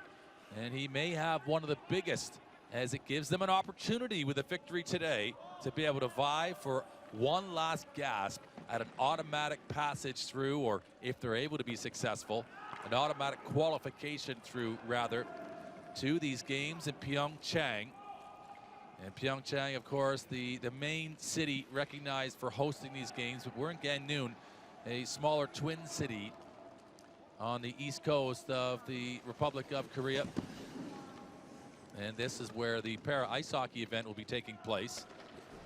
Rakos gets racked up against the boards there with a good body check from Segref, and Segref now is just trying to muscle it forward, and I think he's going to end up taking, it's not going to be a penalty, but the face-off will come outside the zone as I think he got his paws on it. It's such a subtle thing, but when Meng took that pass at the German blue line, he was fully in stride, and he allows the puck to go underneath his sled, and then he takes the pass with his right hand and his right stick. So difficult to do. You have to time it perfectly so that it doesn't hit too far up the sled or too far down by your toe. just right in the middle where you can let it go underneath, and then obviously you can't see it at that point, so you just have to trust the feel of it as it comes onto your stick. He took it in stride, was able to dump it in. It's a quality play there by Meng. We're down to our final minute in the second period. And a bounce pass attempt to come out of the zone. It doesn't quite work out, and Sweden, of course, want to be efficient with their puck management. Don't want to get into a battle where they give anything easy away to Germany. This has been kept in well by Pils, and now has Vede been able just to cause enough of a nuisance of himself for the Swedish defense, as here comes in Kuli Lowenstein. And well, now for a second there is again Ingvarsson, who just does enough to manage the puck into an area, but it's still not out. It's kept in well here, and down low, Stumpa just puts it into an area again. And Ingvarsson invariably across is the first one to meet this potential puck carrier, and he's defending against the puck carrier, and he's just gone double width with his left and right hands out to prevent any easy passes into a more central area. The referee wanting these players to move the puck. Time expires here in the second period. Bas Disfeld, the captain, was down there battling for it. We haven't called his name too much so far in this game. He'll have to be a player for Germany to count on to step up here in the third period as they trail 1-0. Sweden taking a lead into period number 3, battling for their tournament lives. Can they pick up a victory? Can they pick up a full 3 points? We'll have much more in the first 2 periods when we come back.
Welcome back inside the Gangneung Hockey Center. It is 1-0 Sweden through 30 minutes. After 2 periods, Mike Kelly and Brent Pope with you, and no goals in that second period, but it wasn't for lack of quality scoring chances. A couple of really good chances on both sides, and the goaltenders coming up big for their respective teams. And of course, they're going to have to continue to do that in order to make sure that they're giving their team obviously the best chance to try to win this one. Alf Nielsen, who has the benefit of the 1 goal already, Robin Meng, who scores that in the first period, and he was equal to it.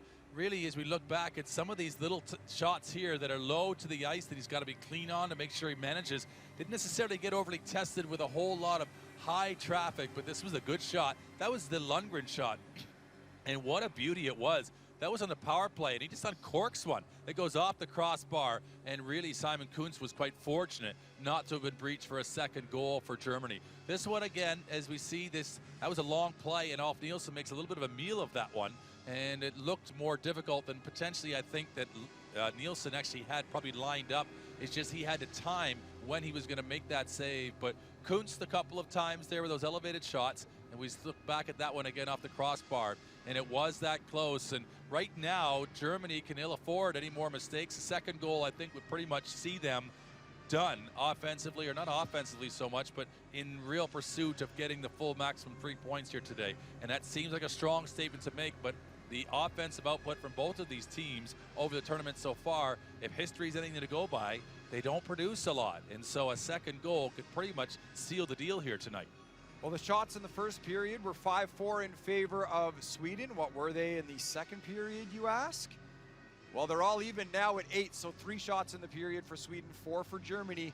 Although that shot off the crossbar for Sweden doesn't officially count as a shot on goal, and that might have been the best opportunity for either side in that period. The Germans also doing a better job in the face-off circle, as it's now, the gap's been closed to 17-12 in favor of Sweden. We've got a lot more to get to as we continue our second intermission report here from the Gangneung Hockey Center. We will have plenty more to get to when we come back. We'll also take a look at the league standings and show you once again why this game is so important for these two teams, as Sweden has an opportunity to make some hay here in this tournament on their final day of preliminary action. Plenty more still to come when we come back.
Sweden taking a 1-0 lead into the third period here against Germany in a critical game for two teams. The Germans right now sitting 6th place in the standings, Sweden sitting in 7th place. Neither team has a win in this tournament. The only two teams that are still looking for that first win. Someone will get it here, but the Germans do have a point as they managed to take a game to extra time. So the 1 point, of course, gives them that positioning being in 6th, but it's ultimately all about what happens here in the remaining 15 minutes of this hockey game. And it's one of those things that you almost overlook as you look through the tournament. You think about the top 5 and who's going to finish in the top 5. Remember, 5 plays 6, and that's why it's so important to finish 6th and to get this hockey game. Sweden, who has nothing, could end up with 3. Germany, who have 1 at the moment, don't get a further point because they're going to likely play against, well, they're not going to likely, they're going to play against Canada tomorrow. And let's be honest about those facts. Canada are likely to take the full 3 points from Germany in that contest. So it's do or die time right now. And Andreas Picorni in that German dressing room right now, he recognizes that they have to have the best game and the best period of the tournament coming up, because things for Germany will be awfully difficult tomorrow if they don't come up with the goods in the remaining 15. Well, let's take a look at this table as well and understand that if this game goes into extra time, Then even if Sweden wins, they'd pick up 2 points, but Germany would have a point for taking it to extra time where they would have 2, and Germany with the much better goal differential. So Sweden needs a regulation win here. They have a 1-0 lead. They can't afford to allow this game to go into extra time if they want an opportunity to continue to play in this tournament. And if they do manage to get the full 3 points, it will be a minor miracle, or perhaps a full-blown miracle for the Germans to be able to defeat the Canadians or even pick up points in that game. So this is huge for Sweden. They not only have to try to find a way to win this game, they have the 1-0 lead, but they need to get it done in regulation. So a massive 15 minutes coming up for the Swedes. It's a classic example of ifs and buts were peanuts and nuts. Every day would be Christmas. And we can talk that schedule right through, but it ultimately comes down to 15 minutes here from Germany to play for their World Championship lives, and of course to play for an automatic passage through to Pyeongchang and these Paralympic Games inside this venue in a year's time, which is, of course, realistically what Sweden and Germany's goals were ahead of this tournament, to be able to get an automatic passage through. Yes, there are routes to travel, but things get a little more slippery as you go into other qualification tournaments, other teams who want that opportunity to be here. You want to take care of business when you can, and the opportunity's right here at hand with 15 more minutes to play. So all sorts of scenarios, all sorts of things can still happen, but the only thing you really can control is your own performance. And Germany have to look themselves in the mirror right now and say, how badly do we really want it? It's one shot away from being a difference maker here right now. We really have to step forward. The Germans with a little bit better of a second period there, and they will have to come out and find a way to generate more opportunities at the net in this third period. It is going to be an exciting finish. Sweden fighting for its tournament lives, and the Germans as well just need to try to find a way to at least get this thing to extra time and put themselves in a good position to be able to grab that 6th spot. We will have the third period for you in just a moment as we take our final break of our second intermission. It is 1-0 Sweden. Back in a moment.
And the teams are taking the ice here as we get ready for third period action between Sweden and Germany. It is our third and final game here on day 6 of the tournament.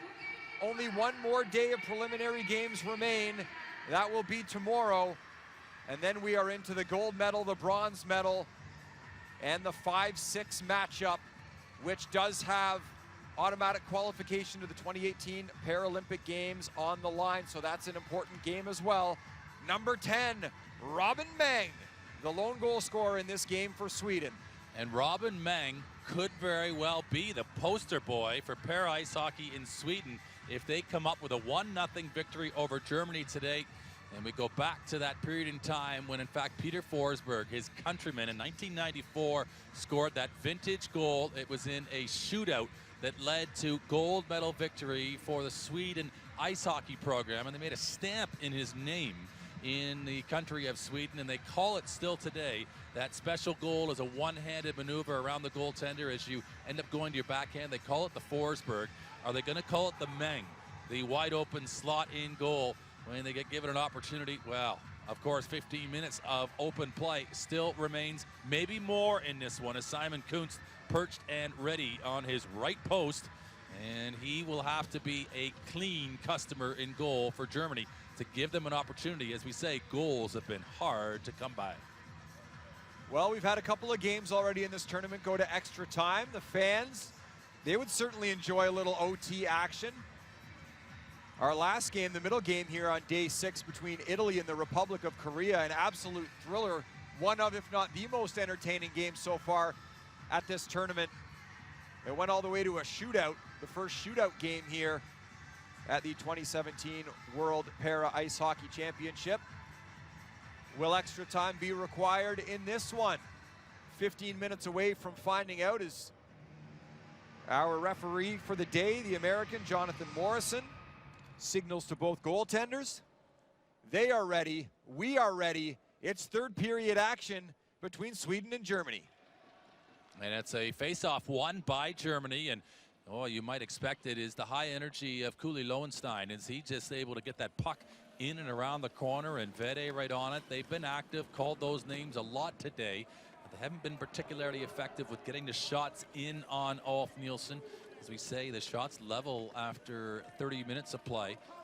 But again, just the heavy minutes being logged by this small percentage of players, but right up front for Goalie Lowenstein. And he's got Per Kasperi on him like a shadow as soon as it does come there. But you see this wet surface of the ice just leaving the ice, and the movement of the puck a little bit disjointed. Here's in front, and a chance there. This time it's blocked immediately by the defense, and they needed that from their number 6 as Peter Nielsen gets in the way of that attempt. Really nice play there by Peter Nelson to get in front of that shot. He's playing in his first World Championship, 23 years old, one of the younger players on this team. Right place at the right time defensively. The puck hits him. The Swedes will have to block a number of shots in this period, as you can bet that the Germans will be doing all they can to try to generate offenses. Goalie Lowenstein in the neutral zone. He's been very noticeable in this game for Germany. Yeah, he has. He's ever present, isn't he? He's a great energy player and has speed. He's a big body. He's rangy, and he's able really to close down time and space on players quite quickly as they allow that pass to go down the length of the ice, and they'll take the offensive zone face-off. And it's kind of an all-action player, isn't he, Goalie Lowenstein, as we're looking at Kunst, and never really looks as though in a position like that, but he just is poised and waiting for his opportunity to shine. You don't have to be ready. It's like in the Formula 1 racing or any racing. You only never need to be in front once in order to win a race. And Kuhn says, well, I only need to be ready when the shot comes. So when it's down at the other end of the ice, I'm just going to hang out here at my post and keep a watchful eye on proceedings. This one goes all the way down, and again, it just travels a little bit slowly around those boards as the ice just dries inside these opening 2 minutes of the third period. And the offload there is broken up, and it goes right through Kunst, as he actually is lucky not to have knocked it in his own goal. And that's how quickly things can happen. It's those inopportune and surprising ricochets or caroms of the puck. You just can't account for them as to how quickly they're going to arrive on goal. Well, you talked about Kunst being pretty relaxed, leaning up on his goal post when the puck's in the other end. You better be ready when the puck's in your end, because an innocent centering pass can bank off you and go into the net. And if the Swedes get another one here, you have to think that they are in a great position to win this hockey game. As an opportunity for Ingvarsson now. They'll just play it to the wide side, but up on the puck here for Germany is Hugo Radler as he gets it to Frank Renhaken. He tries to dump it into the offensive zone, but a good job by Sweden. We've seen them against some real heavy teams in this tournament just lock things up with that box they like to play defensively. They've been successful doing it. Now they've got 12 minutes and change to go before they can pick up a huge win, so expect that tight defense to be seen here as well. What indication a moment ago of how it's a different game for Sweden today was the way Ingvarsson was able to take the puck over the offensive blue line, really uncontested, and the German defense just kind of backed off. And so that's an example of how Sweden, if you give them an opportunity to work and you give them space and time in which to be effective, they can find a way to exploit you. They've been able to do it once today. They only need to do it one more time to really put this baby to bed. And although it is not for certain that at 2-0 it's done and over, because Italy came back today against Republic of Korea when they were down 2-0. But it hasn't looked like Germany has a whole lot of offensive firepower in the waiting and in the offer to be able to respond if in fact they do fall down by 2. They'll have to try to potentially create a turnover where they can get an odd man rush. They do have players with speed, as here's Herring with its centering pass. A good opportunity for Disveld there in front of the net. And now Frank Renhack picks the puck up as he'll look to create some offense. A soft shot on goal, and Nilsson has it. And I'm not sure Nielsen entirely knew that he had a German player on the back of him, Bas Disveld, who was looking for any little loose rebound or availability of puck. As we will pause for a moment, it's still Sweden 1-0 up over Germany. We are 10:57 to go in the third.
We are back.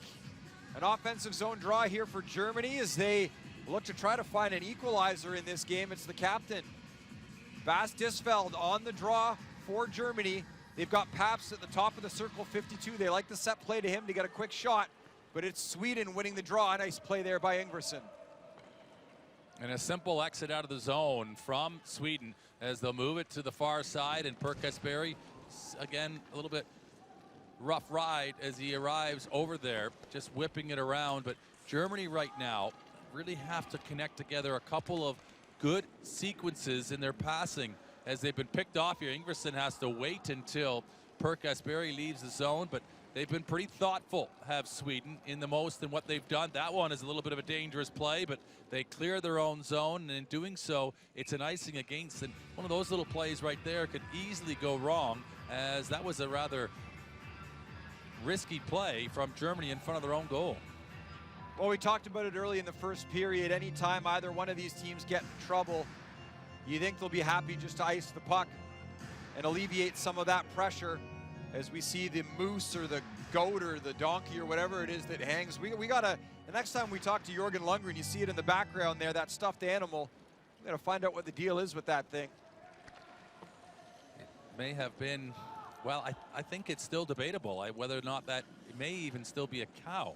Could be a cow. Could be a cow as well, but it's a good luck charm. And if in fact it's done something for Robin Meng to get the lone goal of his tournament, well then they'll take that. Looks like we got a problem here though for Sweden, as there was a contact on the center ice red line, and that is looking like their captain, Oyala, who has been, well, he's been taking the lion's share of ice time for this team today. It is Oyala, the 48-year-old. As you see, he just spins out here, and it's difficult to see what the injury is there on that replay. Maybe we can get one more look of it as Oyala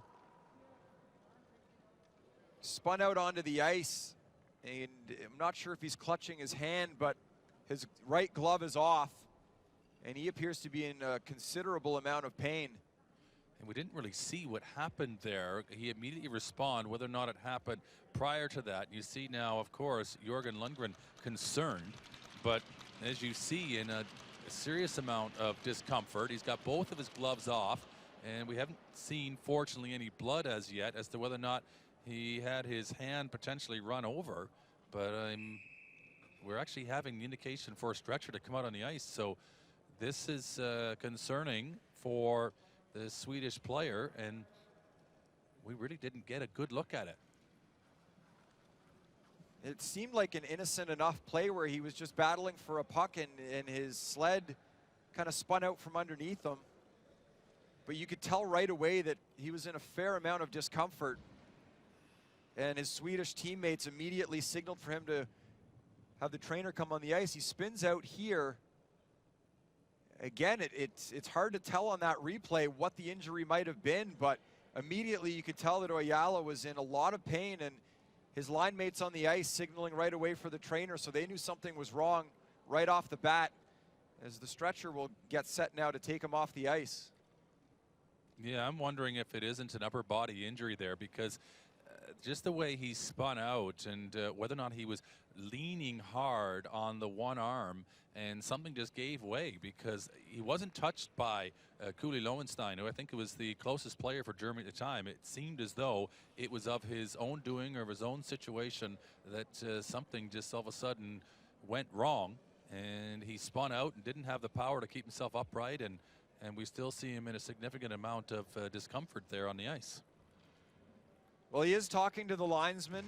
He is talking to the trainer, so he's able to have a conversation right now. As you see a lineman making a motion there with his left shoulder, signaling that maybe it may have been something with the left shoulder, and it does look like that could be the case as he's moving fairly gingerly here. They'll get him up onto the stretcher, it looks like. And you hope that more than anything, this is just a precautionary measure, as you never like to see something like this happen on the ice surface. But again, just a fairly innocent looking play as sliding into that red line area was Oyala, and right away you could tell that, that something was wrong, as he was immediately in a fair amount of discomfort.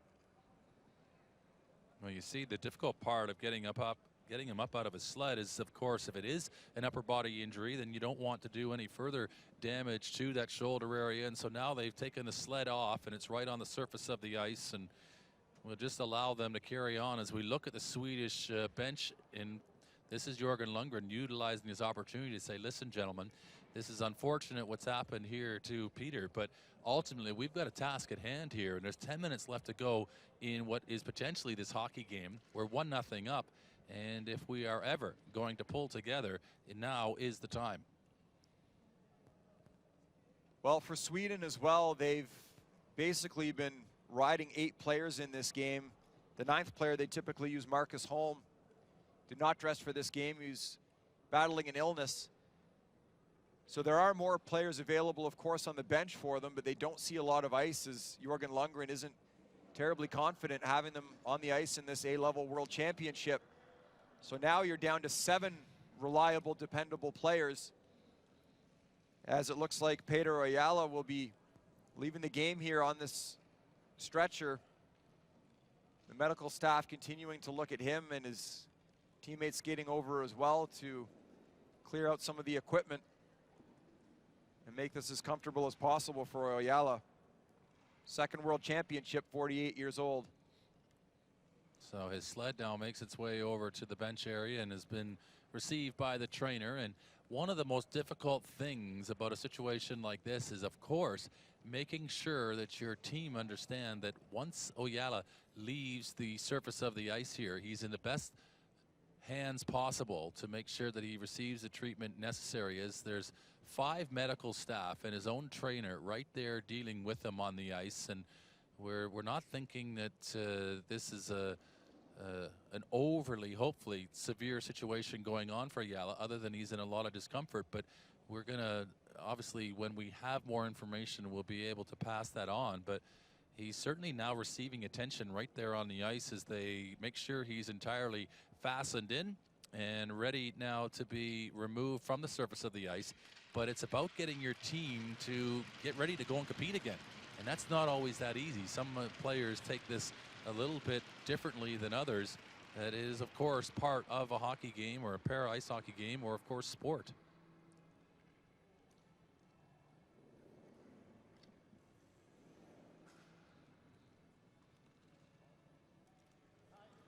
So they've got his hands up and tied together, interestingly, to make sure they're secured and they don't come apart. So, and that's just making sure that he's in a good secure position and doesn't allow any more further movement in that upper body area, as he's now made his way off the ice, and he's in the best hands possible as he will receive now attention, no doubt. And Sweden now have to focus their attention back on this next face-off. Will be just outside of Germany's defensive blue line. Well, 10 minutes to go here in the third period. We will provide an update as soon as we get one. Now for the Swedish team, as you mentioned, the focus has to be back on the ice surface, where they will be playing with even less players at their disposal now as they try to secure this victory here. Still holding on to that 1-0 lead. In a battle for possessions taken by Herring. Herring could go. There's a little bit of contact. Ingvarsson does well, and almost to his good fortune, as he's sprawling on the play, the puck goes into his body and it prevents any further movement forward from Germany advancing towards their own goal. Well, that's just incidental contact here, as you see right outside of our screen here. Both players colliding, and immediately Hugo Segrap puts his hand up and say, hey, I didn't see you there. And for Ingvarsson as well, that was just incidental contact as those two ran into each other. No penalty call on the play. And a face-off here. The Germans control. Herring wins the draw, and he just shovels it into the zone. Germany will go and chase after it. Ingvarsson back, and of course now without the services of Yala. It'll be interesting to see how they utilize this lineup up front. Renhack with a shot, backside play, and it's kept out. Germany with their best chance, but it didn't just fall to the backside. It was right there in front of Nielsen. Everybody losing sight of the puck for a moment. There was a rebound opportunity there for Germany, but it was the Swedish defenders that were the first to pick it up as they managed to clear it out of harm's way. That one trickled through Nielsen. That was a glorious opportunity for Germany, unable to convert. Sweden just hanging on here with that 1-goal lead.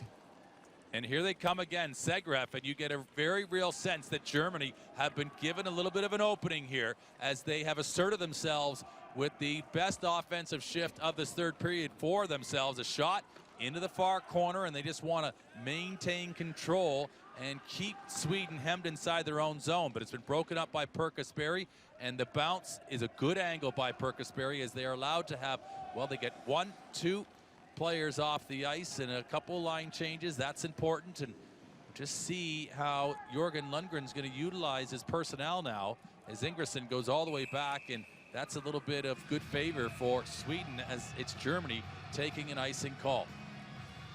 I'm a little bit surprised that the linesman called that icing, actually, as the Swedish defender just turned the other way. If he had turned towards the bench area, he would have had an easy play to make the puck. He turned the other way, so a good move by him, kind of accidentally on purpose. Oh, can't get to that puck, and it goes for icing.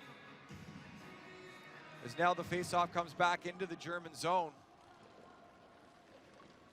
And you see, oftentimes when these players dump the puck out of their own end, if they're just looking to clear it down the ice, they don't want to ice the puck, so they will aim for the red line at center ice, that line that goes up vertical on the boards as well. They know it more often than not, if they can bank it off that area, that will get the puck to go down into the offensive zone on goal, which of course would prevent an icing. So that's why so often you see on these clearing attempts, the players aiming for that red line that goes up the boards. They know they can get a favorable angle if they can hit it. And Germany right now, they've just taken another icing call against it. They had a real good shift a moment ago, but just breaking out of their own zone, getting that little bit of puck control. Ingvarsson, you count on for Sweden to make that sensible delivery of the puck, even as you saw Perkasberry there in the last shift. We're not seeing that from Germany right now as to which player is most likely to make that good, sensible decision and to allow them to have some structure in how they want to come forward. This is Stumpa, who has the puck. He offloads it to Disfeld, and Disfeld immediately has Perkasberry on him, and that's enough of a confusion there for Germany as they are having to work just to get this puck back now. And Disfeld is scratching and clawing for it. Perkasberry is now got up on his sled. He gets out in front, and that, if it could have been to a Swedish stick, would have been a glorious chance. But Kuli Lowenstein is now immediately attracting Lundgren, and good work here on the backside. Swedish players coming back, not allowing any German player in the offensive zone to be unattended. Well, that's important for Sweden when they get into those puck battles to have support, but here's a wide open opportunity and a shot on goal. It's behind Nilsson. And Nilsson kept out of the net, and a mad scramble for it now. And it's unbelievable. Nilsson is so casual in his response. Yes, he has Lundgren coming in behind him there, but he's expecting that it's in fact been saved. And really, you would almost want a Nilsson there potentially to respond. If he doesn't feel it in his body, he's got to reach back and prevent this puck from dribbling across his own goal line. Well, it's Bas Disfeld with the opportunity, and there it is. Nilsson has no idea where it is, and he tries to get himself righted here. The Swedish players, starting with Rasmus Lundgren, just trying to shovel the puck underneath him to get a whistle. And Germany has had some golden opportunities in this game. They can't believe their luck right now as they've had a couple shots trickle through Nilsson and just sitting on that goal line area, but unable to get into the back of the net. What a great opportunity that was. It certainly was, and they've had a couple of them in back-to-back shifts, but it was sandwiched by a couple of icing calls against. So Germany needs to string together a couple of shifts. They've got just over 6 minutes here in which to do that, and now's the time to capitalize, put a couple of good shifts together, and see if they can't get enough puck pressure against this Sweden defense to force a crack in a chink in their armor and to level this game at 1. As they are in this offensive zone here again. Paps with the offload. Someone needs to stop on the puck, though, and stay with it and keep it on their stick, as, again, a good angled clearance from Sweden.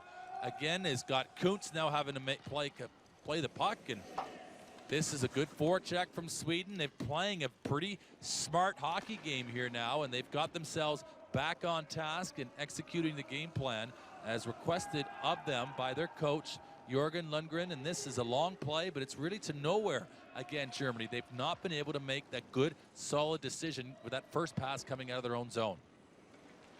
Well, Sweden going with just one forechecker right here, which makes a ton of sense. They obviously don't want to get caught up ice. They want to make sure that they have numbers back defensively. And this will potentially be an icing. It will not be, as it doesn't go quite far enough. So the Swedes just sending the one body in to apply pressure, and then from there, it's just making sure that everybody else is covered. And this is going to be difficult for Germany to try to penetrate that defense that Sweden is employing here. But Kuhle Lowenstein, 33, is the player that they have always hanging up in the neutral zone. If they can find a way to hit him with speed, he can potentially generate some offense. This is in on Ulf Nielsen, and Ulf Nielsen with a little cute play, and I'm not sure it's a time for cute, as that one really, I'm sure Lundgren, well, he's not going to talk about it. He knows exactly the makeup of his goaltender, who likes to play things pretty cool and pretty calm. Under the sled, a lot can go wrong there unless you are fully confident in your ability, and I have a feeling Ulf Nielsen is.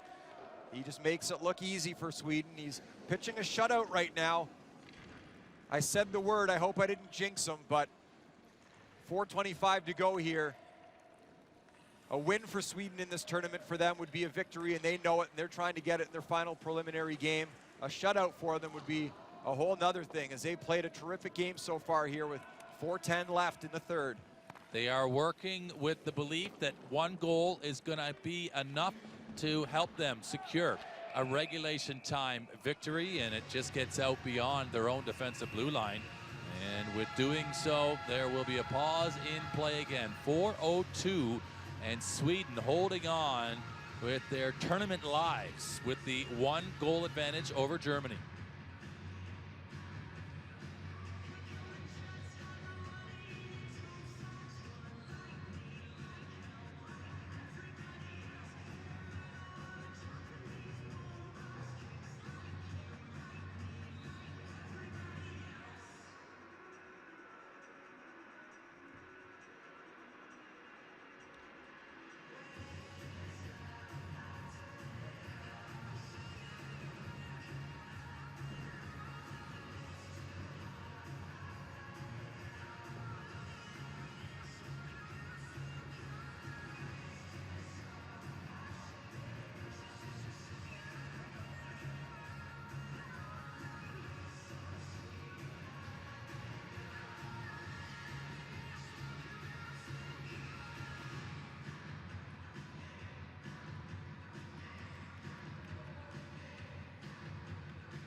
4 minutes, 2 seconds standing between Sweden and their first points of this tournament. It is a 1-0 lead as Ingvarsson controls the puck at the blue line. He'll skate it up ice and just look to get it in the German zone, which he does. And sensible hockey is the key here now for Sweden's success. It has been the hallmark of the way they've executed a game plan here. And if we look at the ice time numbers at the end of this one, Lundgren, I think, has just been on the ice the entirety. So has Ingvarsson as well.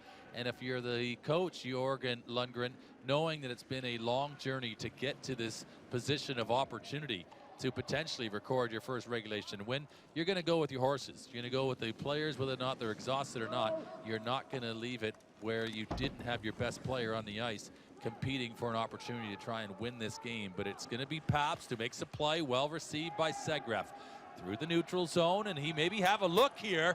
Nielsen sees that go wide, and from our angle, could tell it wasn't particularly going to flirt with a shot on goal, but it's close, backside play.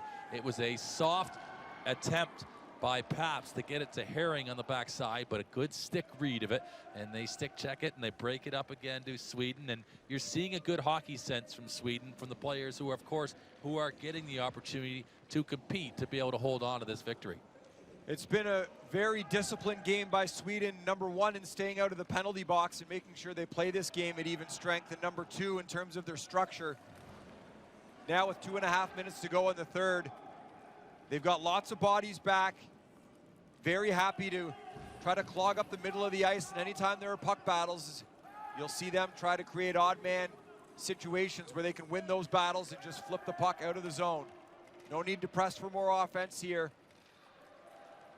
Although they do have an opportunity now with a couple bodies up ice, but an errant pass, and back come the Germans. And they'd have been better off just dumping that in the middle of the ice. That's one of those situations, isn't it, where they end up going east-west, and would have been better off just going north and getting the puck into the offensive zone. But of course, hindsight is always 20/20. And this now for Sweden, just trying to advance it forward. Germany doing enough just to clog up the lane. This could be a little bit of a difficult play, and as we've seen so often, that element of surprise can be equally as effective as a skillful shot in sport in general, and particularly here in para ice hockey. Good battle sequence here on the boards. Frank Renhack just throwing it to the middle of the ice, looking for Disveld, looking for something to happen in front of the net. The puck goes down to Ulf Nilsson. He's able to cover it up and get a whistle for his team, and with 1 minute 41 seconds to go in the third period, the Swedes call a timeout. There'll be a face-off in their zone, so they'll look to get a proper defensive scheme set up here and rest their players, their big players. They've been riding them all game long. Kasperi out there, Ingvarsson out there, Lundgren, Rakos as well, and Peter Nilsson. We're getting lookbacks here from some of the Korean support as it's gone a little quiet in the building. Of course, it's a timeout and people listening to our live commentary, and it's been fun to watch and to see how the Koreans have enjoyed this sport, and of course how they're enjoying supporting other nations in it here this evening in our final match in game day 6, as it was Germany who elected to call the timeout with 1:41 remaining. And whether or not they've got a trick up their sleeve, we haven't seen a whole lot that suggests they do, but equally, you can always just put something in on net, and good things can always take place if the right bounce goes your way. Well, as we get set here for this face-off, Simon Kuntz has come out of the goal for Germany, so there's an empty net. It will be 6-on-5. Germany knows if they can get this thing to extra time, they will all but lock up that 6th spot and give themselves an opportunity to play a meaningful game here. Great job there to win the face-off by the Swedes, getting the puck out. Now it's a race for it. Per Kasperi's going to break through, and there's going to be an empty net goal for Sweden. And you talk about exploitation of an opportunity, as Simon Kuntz was pulled in favor of an extra out skater, and Sweden have just pulled off a miraculous 1-2 over the top between two of the top players on the Swedish side. And the Swedish bench goes absolutely crazy. Ingvarsson came in as a defenseman, but he's taken a ton of face-offs, and the Swedes immediately flip it out. They know they've got speed. They've got Kasperi. He can fly, and nobody's going to catch him. That's an easy one for the Swedes. They match their goal output of the entire tournament here in their final preliminary game. A 2-0 lead and a huge celebration on the bench when Per Kasperi put that puck into the back of the net. 89 seconds, all that stands between Sweden and its first points of this tournament. Well, well, how about execution when you needed it most? And Germany, who desperately needed it to try to level this hockey game, they find themselves victimized by being overly aggressive, and it was really a sensational clearance by Lundgren to go over the top, and so well timed as Per Kasperi was able to just win a puck battle and get into a position, and ultimately, as you saw, that empty net goal. And just because it's available to you to be able to execute it with such timing and precision as well as they just did a moment ago, Sweden, boy, that really is a moment of true hockey sense and true hockey delivery, ultimately there by Sweden. What a moment in time, but they've now taken a penalty, and will that insurance marker be in fact utilized and needed, because with 1:08 to go, they've also pulled Simon Kuntz, and it's now 6 against 4 on the ice. It's a save made by Nielsen. This is Ingvarsson. They can play it down the length of the ice. That works well for them. It handcuffs Jorge Vede. And if they can get to it here against Pills, as Per Kasperi again trying to sniff out any loose puck. He's got it. He might take a shot if he gets on his right hand. And Stumpa gets in his way. And now Ingvarsson is up, and Pills has gone in the goal. Make sure he defends it, so there's nothing easy again for Sweden. You really have to applaud what Sweden were able to do off that draw in their own zone under that kind of pressure and taking a penalty, but really they might have done enough here as Bernard Herring is stripped. Ingvarsson can play with his left hand. He's got an empty goal. He's not going to shoot at it, as it's now down and behind in its entirety where Sweden won it. As they see it as offside, I believe, as the official suggesting, as we're just seeing not sure entirely what was called there, whether it was intentional offside. Looks like it, as the faceoff is going to come all the way back down inside the Swedish zone. The only question now is, will Sweden pick up the shutout in this game? 17.1 seconds left on the clock, and it is a 6-on-4 situation for Germany.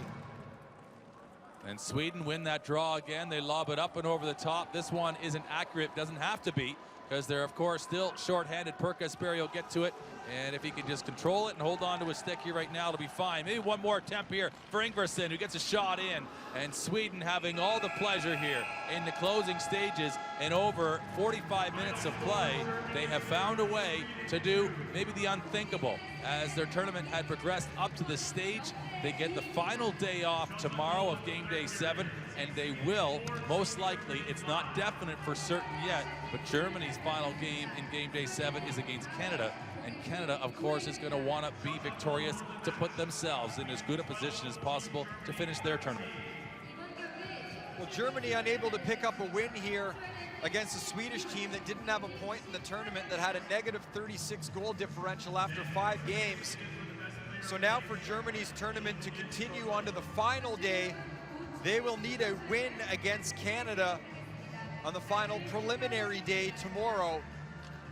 And that will be an uphill battle, to say the least. One of the reasons why you see the Swedish team celebrating, they know that they have likely just ensured that they will play again in this tournament. And not only will they likely play again in this tournament, they will play a meaningful game in that 5-6 matchup, more than likely, with a day off as well in between. So the Swedes, who at the start of this game were potentially 2 hours away from having their tournament end, now have an opportunity to rest up. And again, barring a miraculous German win tomorrow over Canada, what an opportunity for Sweden. A gutsy effort. They pick up a 2-0 win over Germany, as we get set now for our Player of the Game awards. For the Swedish side, You might want to just divvy this trophy up into about 9 slices and give it to the guys. 8 players really playing a vast majority of this game for Sweden. And of course, Alf Nilsson, the goaltender, keeping everything out of the net. Well, they covered the ice very well. I think as much as anything today, Sweden, they covered it better than did Germany. They made more productive passes and they made good, sensible decisions. I think ultimately the game came down to decision making, and Sweden made the more efficient decisions consistently over the course of this hockey game.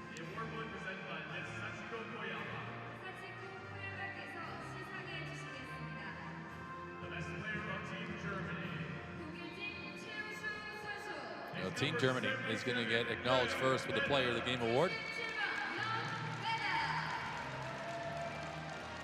Jörg Vedda, the Player of the Game, number 77, the assistant captain for Germany. And he was busy, and he certainly was active, and as much as any player on the ice for Germany looked as though he was maybe an engine that could provide some of the push through and some of the possibility for Germany offensively. And a difficult day for them as they couldn't quite break down the Swedish team, who I just think thought the game a little bit more effectively today, and were probably anticipated where the puck was going to go to a little bit quicker than Germany were able to in this hockey game. And now we will await the announcement for the Player of the Game from Sweden. Best player on Team Sweden is number 6, Peter Nielsen. A great choice here for Player of the Game, Peter Nielsen.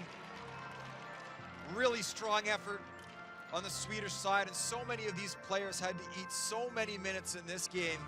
We talked about the difficult schedule. Sweden doesn't get its designated off day until tomorrow, the final day of preliminary competition. Will they be happy to get that, as there is now an excellent chance they will be sticking around to play on the final day of the tournament.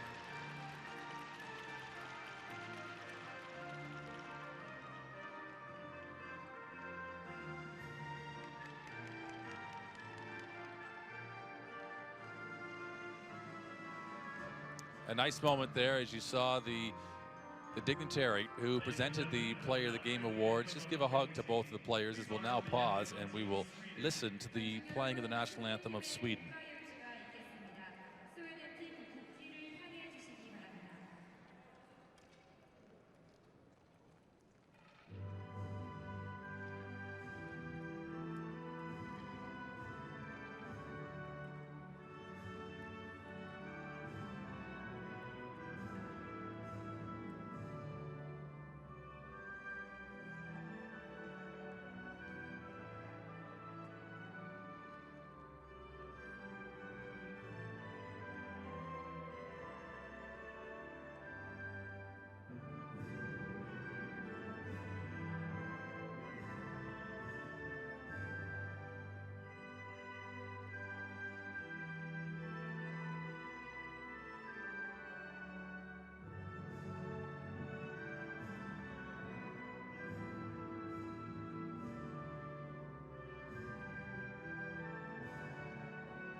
As the competition is now over, the next game is tomorrow at 11 o'clock, featuring Team Canada and Team Germany. 경기가 종료되었으니 관중 여러분께서는 모두 퇴장해 주시기 바랍니다. 이어지는 캐나다의 The players now shaking hands after the game, which occurs at the end of every game here at the 2017 World Para Ice Hockey Championships. The one thing that we've noticed in this tournament, tremendous sportsmanship, hard battles on the ice, but always great sportsmanship and a healthy respect, as every country participating here in this event knows that growing the game and continuing to grow the sport in each country is paramount to the future success of this sport. And what a great event it has been so far, as we are now through 6 days of competition. Every team in the tournament now has points, and what a victory that was for Sweden. It was an overwhelming result for them, and as much as it necessarily wasn't, you know, they basically had to play a defensive game plan. They had to take the chances that were available to them when they came, and they just really found a way to win a hockey game. They manufactured a win, and you might call that a road win, where you weren't necessarily trying to be overly flashy or overly impressive, but what you were ultimately trying to do was get your vehicle from A to B, and at the other end was 3 points, and that's entirely what Sweden were able to achieve today. So we'll have a look at the highlights of this match and really look back at some of the things that Sweden did well enough to give them the opportunity to win today. Well, you take a look at the opening goal here. It ends up being the game-winning goal. Some nice passing behind the net. And it ends up on the stick of Robin Meng. He has the foresight to shift his body weight, get turned around, and use that right arm to slide the puck into the back of the net. That is the game-winning goal for Sweden. And then such a critical defensive zone face-off won by Ingvarsson. He was great in the circle. Then a flip play here to Per Kasperi, and you just see the ground that he gains on the German defender. He's so fast, tucks it into the open cage. Huge celebration on the bench for Sweden, as that was it. That's all the Swedes needed. Alt Nilsson, a terrific game, keeping everything out of the net for Sweden, and that's the one that cemented it. You take a look at the statistics from this game. Final tally, shots on goal, 14-12 in favor of Germany. The face-offs just about even. And a couple of minor penalties for the Germans, the one for Sweden, but a very solid effort, very disciplined effort by Sweden in this game. So let's take a look at the standings now and see where Sweden lies as they move up into that 6th position with 3 points. Germany sliding down to 7th. And that's exactly what this game was all about. It was about one team getting the full maximum of points. Remember, if Germany were able to push this through to extra time, they, through goals differential, would have retained and stayed in that 6th position, which would have meant at the moment that they would have taken on a Norway for a 5th, 6th game, and potentially a one-off game would have given them an opportunity to get that automatic qualification through to the Paralympic Games. So this isn't the end of the world, of course, for Germany. There will be an opportunity to go forward, but what a tournament it's been, and it just shows you how tight it is between really the groupings of teams and where they fit in the overall structure of para ice hockey at this World Pool A level. So it was always going to be a heartbreaker for somebody here potentially today, and unfortunately it was Germany's turn to have maybe the long or the short end of the stick. So now for Germany, they have to beat Canada. If they beat Canada in any fashion, regulation, or in extra time, it will give them enough points to at least get into a tie with Sweden, where they would win on that goal differential. So Germany is going to have to beat the Canadians tomorrow. It's quite simple for them to continue in this tournament. And the biggest lopsided victory we've seen in this tournament, it was a 17-0 win, Canada over Sweden. And just like that, Sweden will now be Canada's biggest fans after just getting absolutely crushed by them earlier in the tournament. It's funny how these tournaments can go sometimes, but Canada-Germany will be our first game tomorrow, and this will be the one that decides who gets to play for a potential spot in the 2018 Paralympic Games and whose tournament is done finishing in the 7th spot. Canada's going to want to win that hockey game. They're going to want to finish, of course, 1-2. Because they fall to America yesterday in a 2-1 defeat, they're likely going to finish up second. But that's not for certain either, because Republic of Korea, who've been outstanding in this tournament, play against the United States tomorrow. And that game really could, as much as maybe we're being optimistic towards Republic of Korea, it still could go any which way. And United States could maybe have a little bit of a dip tomorrow, and things get really interesting as to how the final seedings play out. But so many different variations and scenarios, but you feel a little bit for one of these two teams that have battled against a difficult lineup for both Germany and Sweden throughout this tournament to play all the other teams that are at the top of their sport, that somebody in a game like this has to come up short. But Sweden found a way and were successful. They deserve the win today. That was no fluke. They found a way to manufacture a victory. They did it from defense. They did it from opportune scoring at the right time. They had good defense or good goaltending. They didn't have to be the difference in the hockey game today, though. As much as Ulf Nielsen, we've given him great plaudits throughout this tournament, he didn't really have to be the difference in this game. He had a great complement of players in front of him playing a good defensive brand of hockey. Well, what a great day 7 this is shaping up to be. So now you have Germany needing to beat Canada to try to get into that 6th spot. You have the United States taking on the Republic of Korea. And there's an opportunity for the Republic of Korea to potentially still get into a gold medal matchup. And then the final game in preliminary tournament play here is Norway versus Italy, with potentially a spot for the bronze medal game up for grabs. So each and every single game on day 7 has serious implications, and that's as good as you can draw it up here in a tournament like this. Until tomorrow, where we hope we will see you at 11 a.m. local time. For Brent Pope and everybody else here involved in our broadcast, I'm Mike Kelly, and we thank you for watching.